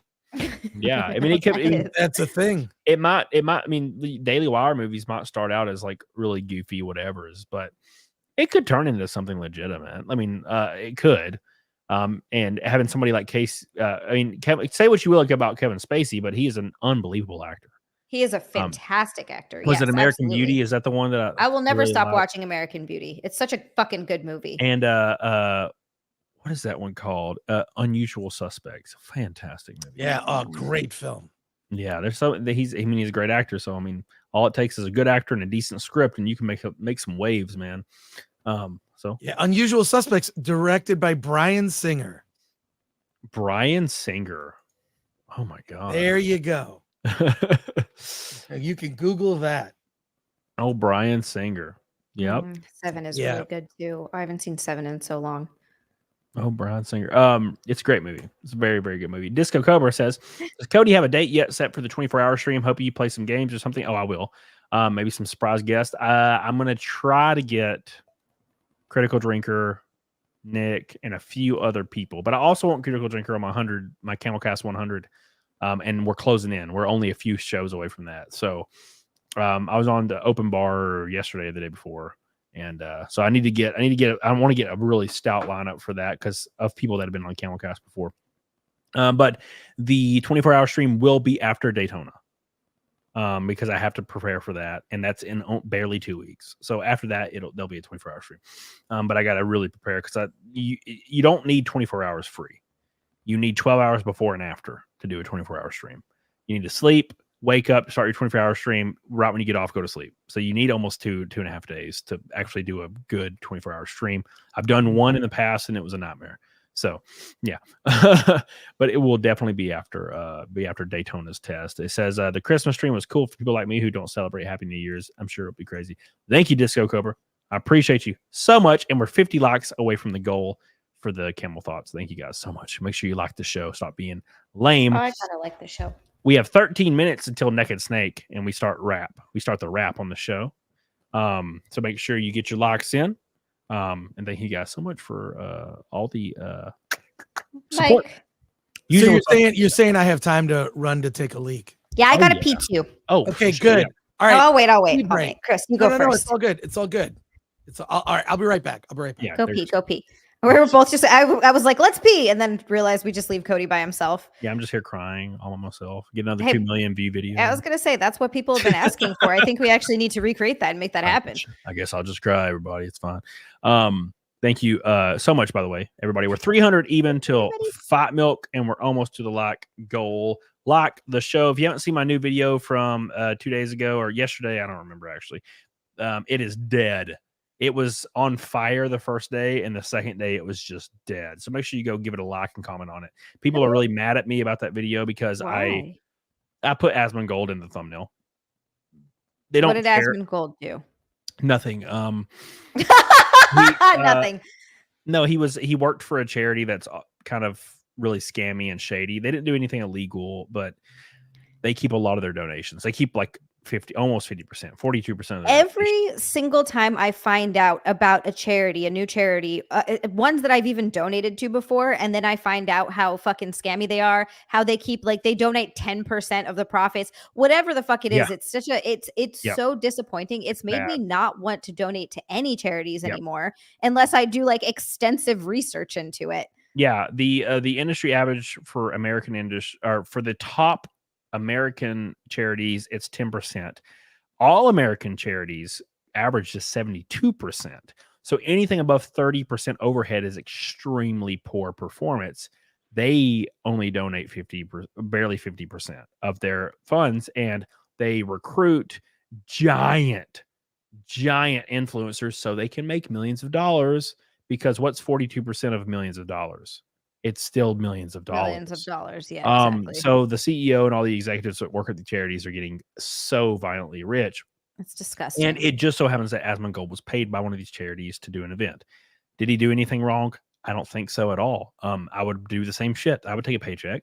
But he did do that, and that's why he's in the thumbnail, because he's in the video a little bit. Did people get pissed? Oh yeah, they don't even watch the video. They just comment. They're like, "Oh, you're throwing him under the bus." I'm like, I literally said twice in the video that I don't think he did anything wrong at all. Because people are retarded. They don't watch. It's the same thing. People like to argue their point, but they've done no research. Exactly. It's ridiculous. But hey, that has to help your algorithm at least to have them commenting a bunch. I guess, but the video's dead. It was doing so good the first day, and then the second day, it's like it got 20K views the first 14 hours, and then after that got 200. It's insane. It's like they turned my channel off. Disco Cobra, go pee. Zia, go. I want to pee. Do it. Yeah. Disco says, oh wait, I already read that one. I'm Yellow Flash tonight. Joseph says Christian Bell is Vash the Stampede. Oh my god. And Angelina Jolie is Dominique the Cyclops. Cody, check out Paranoia Agent, especially episode 3. Thank you, Joseph. I appreciate you. I think one of my favorite movies with Angelina Jolie, and this is probably a bad take, is the first Maleficent. Fucking love that movie. Something about it just speaks to me. The second one was terrible, but I love the first one. And she looks great in that movie. And I don't know, she just does a really good job in that movie. I've always liked her in a little movie called Gia. Look Gia. that up. Hold on. Okay. Angelina Jolie. GIA. That's it. That's the name of the movie. Let's look it up. 1998 erotic thriller. Yeah. Oh no. Oh my God. Oh, Hold yeah. on. Let me go to images here. Give Okay. it a look. Yeah, I'm all about it. Oh, I've seen screenshots of this one picture where she's in whitey toddies for some reason. She makes out with another girl. Yeah, dude, I'm totally about Oh, that. so you've seen it? Yes, based on a model. She's a lesbian. It's a great movie. Right. Okay. Now I'm gonna look up Gia. Maybe I'm gay. We're all gay now. Everyone's a little You're gay for Angelina Jolie. Everyone's gay for Angelina Jolie. If you're not, you're crazy. Yeah. Yeah. Mick Stellar, by the way, it says Asmongold's an untouchable target. Sure. And I mean, he's a good creator. I enjoy his stuff a lot. He made a video about me recently and he was really cool. But no, you're right. I mean, people are tribal, fans are tribal. It's just how it is. Parasocial relationships are violent. They're scary. Malchurian on Rumble with a Rumble rant. A freaking husky just bust in my room. Why you do this? You scare the hell out of me when you do that. He like jumps on the door and it busts open. He's huge, so he's freaking monster. Malchurian says, Chris, good to see you on EFAP. Glad you managed to escape being stigmatized. Cody, you need to get on EFAP. Rags is gay like you. Thank you, Malchurian. I appreciate you. I'm all about it. Love me some Mauler. Bill Dozer says, I'm sure Chris will be participating in Naked Snake. Happy New Year's, bitches. Bill Dozer also says, Zia knocking on the cervix is interesting. Y'all ever experienced a shallow vagina? Very disappointing. I don't think so. I don't think I could ever experience a shallow vagina. And Morris says the best charity to give to is the Salvation Army. They give the most to people in need. Check out their stats. All of it's public information. You can look at every charity and how much they actually donate. And everything like the American Red Cross, all these normal charities that we all know of, they donate like 88 or 92% of their donations. And then they have about 10% of fees, like, maybe salaries or something to that nature. Yeah, I understand you have to pay the people to run the charities and they deserve to get paid a living wage. Yeah. That being said, it shouldn't be. I mean, there's that one guy that about my video, he was inspired by a guy named like Don Pilata or something. His name's Matt Faltzgraf. He's the CEO of Soft Giving. And of course, Soft Giving is keeping an ass ton of their donations and putting it in their pocket. Don Pilata, he started a charity that focused on AIDS research. And he did it for years and years, millions and millions and millions of dollars towards AIDS research.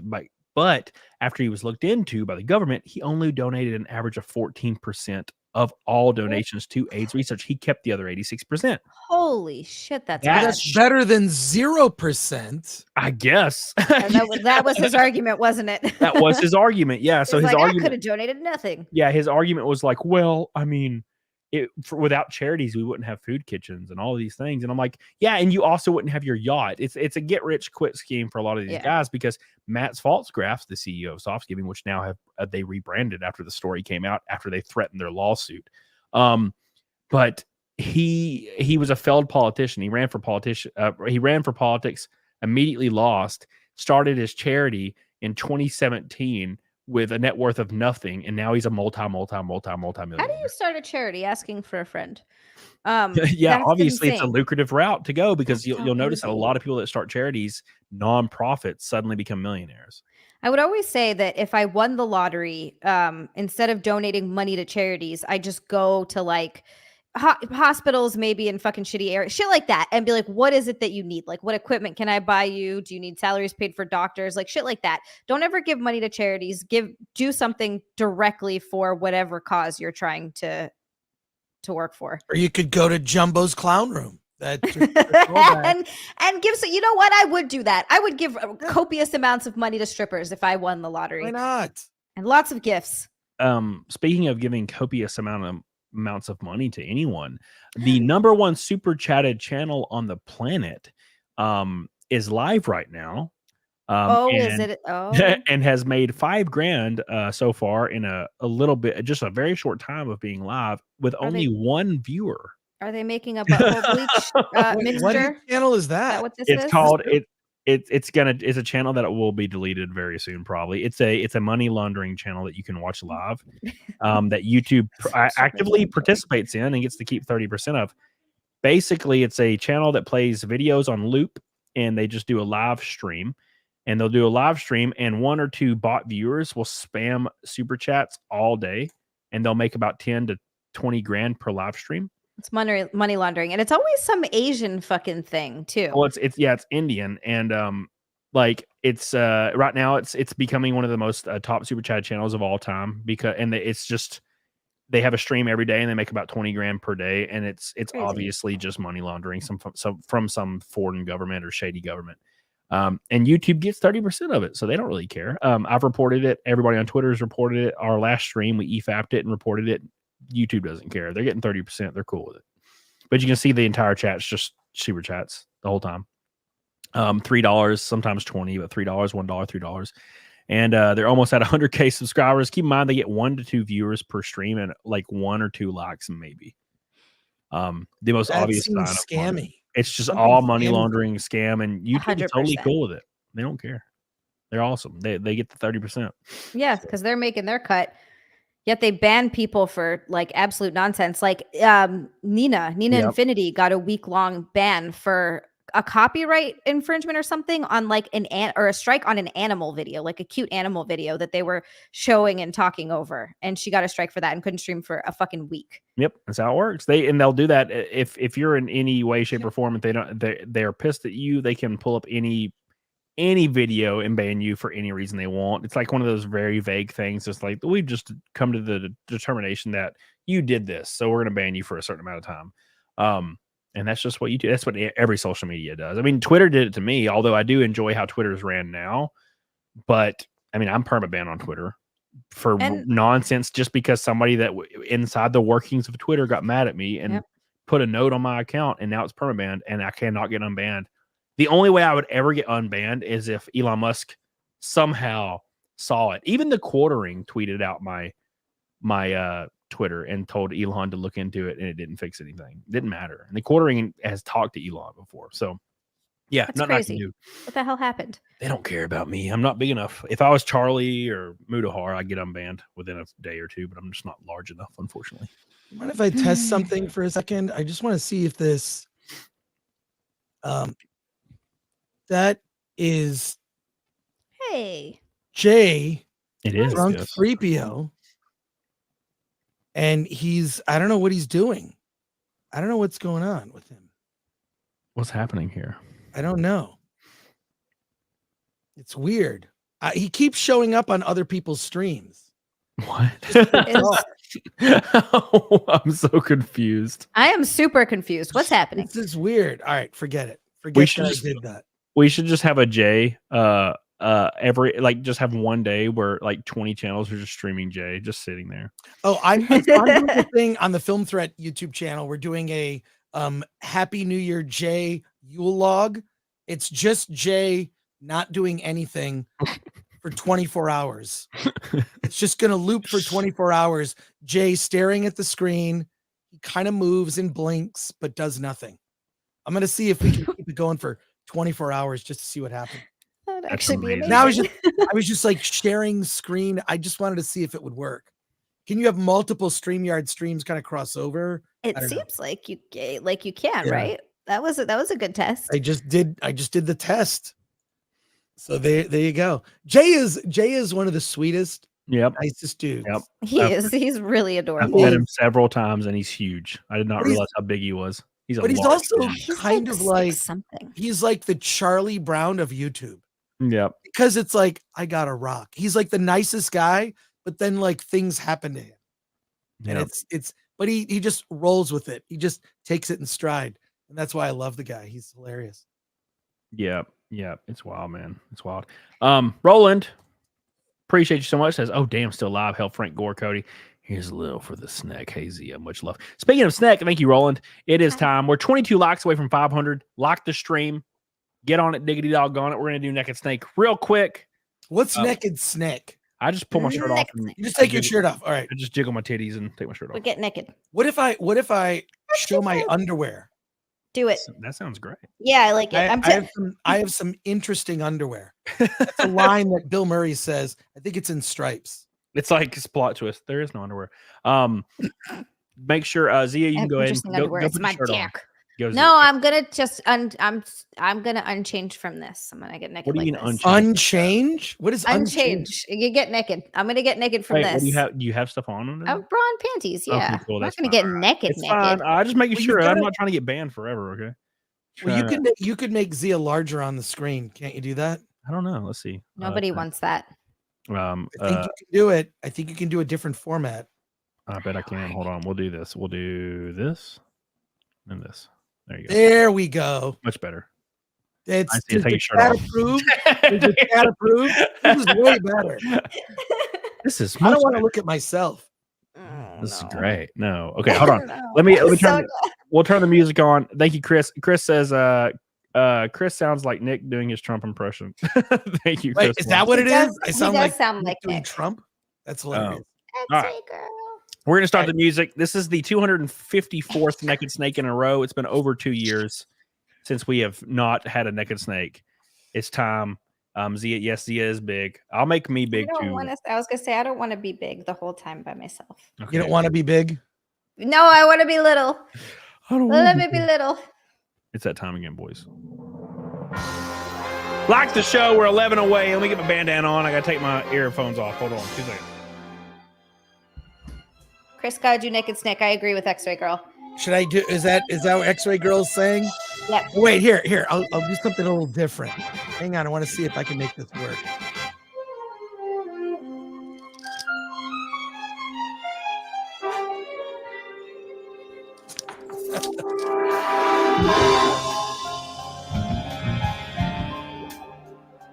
Make yourself big, Cody. Just ripping her pants off slowly. Just slowly getting them pants off. Who needs them? Wait, you can't even see it. Hang on. I'm stuck. My pants are stuck. All right. I'm searching, I'm melting to you. Look how big Z is. She's just. I'm too big. I don't like this. Make yourself big. In my heart, Here we go, boys. but you're so supreme. I give my life, not for honor, Oh yeah, but for much better. There we go. In my time. Oh, that is Look at that just. underwear. It's America's ass. Here we go. Who doesn't love America's ass, ladies and gentlemen? Amazing. Amazing. Damn it. Here we go. You ready, Zia? Here we go. I'm still in a dream, snake eater. Look at those hip dips, bro. Here we go. You ready, Zia? I'm ready. someday we'll go through the rain.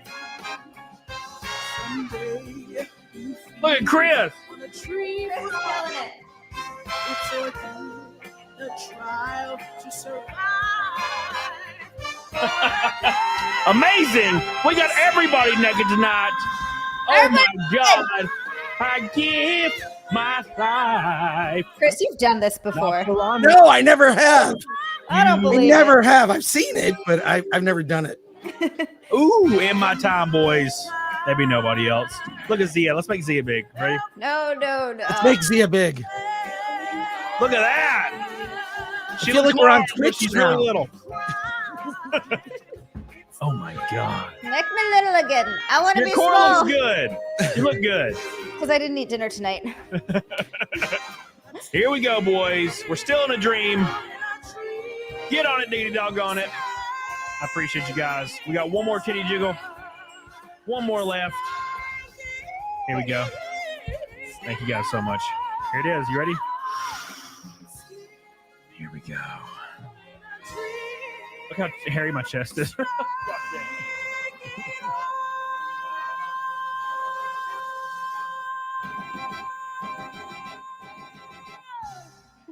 Amazing. Woo.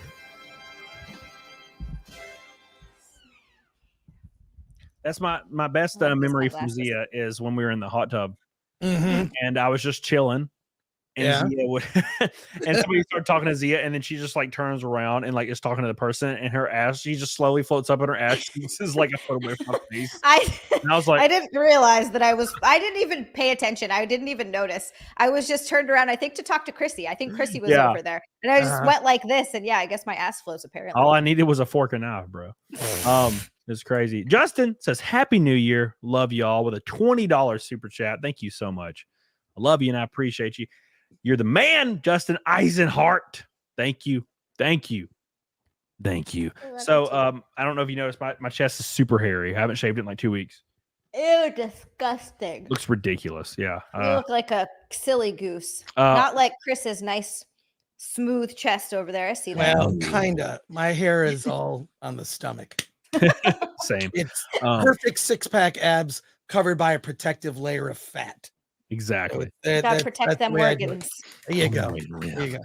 Ashley on Local sent a $3.3 tip. Thank you, Ashley. I appreciate you, everybody on Local. Sonia, Outlaw, to y'all boys. All the people on Rumble, I appreciate you guys as well. Make sure you like the show on Rumble. If you have not liked the show on YouTube, make sure you like it. We already hit the goal, obviously. We killed it. We already hit the Neck of Snake goal. Killed it. Thank you guys so much. I will be back Monday, of course, with a surprise guest. Wednesday, I'll have let me find. Sorry. I can never remember the name because I can see her face, but not her name because I'm stupid. Wednesday, I will have. Where is she? Come on, where is she? Beep, beep, beep. Vera Dark Wednesday. I'll have her Wednesday, and then of course me and Zia Saturday, and then the week after that I will be in Daytona, so won't be able to do a show. I'll be doing some NASCAR stuff in Daytona, so I won't be here. But wait, not next week Saturday, but the following Saturday. Not a week from now. We'll be here. We'll be doing stuff. But okay, the week 12th, after, the 12th and 13th, I'll be in Daytona. Okay. For a couple days, so there will be no doing stuff, unfortunately. Thank you guys. We're gonna raid Jessica Reloaded because she's a goober. Disco says only the real ones know about the plate, fork, and knife. Wow, that's been so long. That was the original meme on my channel, plate, fork, and knife. I used to have a text to talk like thing, and people would they would super chat $100 and then just put the emoji in it. Look, it was a plate, fork, and knife. It was just one emoji, and it was just a plate, fork, and knife, like a dinner plate, like a dinner setting. And they would do 100 of them, and it would say plate, fork, and knife, plate, fork, and knife, plate, fork, and knife for like 25 minutes. I'd have to mute it because people would just keep super chatting plate, fork, and knife, and I'm like, you guys fucking stop. Thank you, Disco Cobra. That was an OG thing. It was mostly Al Guang, not Lot said. Yes, that's true. It was mostly Steve. Thank you, Disco Cobra. Thank you to the esteemed film threat man himself, Chris Gore. I appreciate you so much for hanging out with us tonight for 3 hours. Thank you so much. This was super fun, Cody. Yeah. Like, just because I listen, I see your live streams pop up, and your deep knowledge of horror is impressive. And it's great to know someone knows weird, obscure horror films like myself. So love hearing that. Hell yeah. And Zia's an amazing co-host. Yeah, it's mainly because what she looks like. Right? I'm really dumb, but I can just sit here and no, she's also take the my donut tits queen. out. The but donut you like queen. Lord of the Rings. I mean, that's amazing. Lord of the Rings is my laugh. I'm the donut goblin. That's me. Yeah, she is. Roland says one more for the road. Thank you so much. I appreciate you, Roland. I love you. You're the man. Everybody the best. He's so good to me. So good to me. All these people. And real quick, let me hit these real quick. Guy Incognito, I think, dropped 3 red boys. Holy thank you, moly. Guy. I love you. I appreciate you. You keep me up there. You keep supporting me. And I say it all the time, but I don't deserve it. But I'm forever grateful because it keeps me doing this show and every show I do every week for you guys. So thank you, Chris McGough. I love you. My Norwegian brother. Thank you so much. Disco Cobra, my brother. Been here for years. Thank you. There's a lot of people. Trent Westbrook, my boy. Thank you so much, dude. Matthew Fauchin, my man, always going so hard. And Spicy Sicilian, Rakin Knight, and Billy Hatcher, my boys. Thank you. I've had Rakin on the show before. He's a good dude. Thank you. And of course, super chats are coming in as I'm trying to get off. Reese says, good luck, Cody, and have a great year. Thank you for never trying to spell my name. I see what you did there, Reese. I see what you did. What did he do? I spelled his name wrong twice. I accidentally put a C, but I think it's just because my phone keeps auto-correcting it to a C. Reese. Reese. Like Kyle Reese. And That's exactly what I was thinking about. Yeah, Reese. it always. I think my phone always autocorrects it. It's like, you mean this way, right? And I'm like, no, that's not the fucking way. that's when I meant hear it. Reese, I can only think of Terminator. Come on. That's all I can think of. Kyle Reese. Oh, what a great film. That and the second one. Thank you so much, Mr. Reese. I love you for your orange boy. Thank you. Happy New Year, everybody. Next time I do a show, it'll be in 2024. Waff says Cody's deep knowledge of horror was learned on Tinder. That's true. That is true. Had to delete that shit. Thank you, Waff. I love you. And Joseph Fazio says, "What's your favorite Michael Myers kill?" Oh God, I don't even know. Shit, I can't even think of them. I only can recall like the first movie. Anything after that, I can never recall. Yeah. I watched the first movie all the time. I never watched any of the other ones. Although I did like not the Halloween. It was like the second to last one, where there was the guy that was always Stewart in Mad TV. Mm-hmm. He was in there. Yeah, he was like in it, and he was in a gay couple. Yes, exactly. He was like in a gay couple with some guy, and they were awesome. They were like the best part of the movie. This gay couple. They were so sassy and fucking, and then They they both get murdered. They had great chemistry, and Michael Myers goes in there and just brutalizes them. Kills them both. Fun. Yeah, I enjoyed that. The most recent one was silly, but I like the one before that. Thank you, Joseph. I love you. Appreciate you so much. We're gonna raid Jessica Reloaded. Say Cam Raid in the chat. Make sure you follow through the raid. Just let your page load. I'll see you guys Monday. And you got 2 new videos coming soon. Make sure you check out my latest one. Go give it a like. Go give it a comment and defend me because I'm getting my ass beat on it. People are pissed at me. So give me some love. And thanks again to Chris Gore and Zia. As always, I'll see you guys Monday. Get the hell on the dog on it. Love you.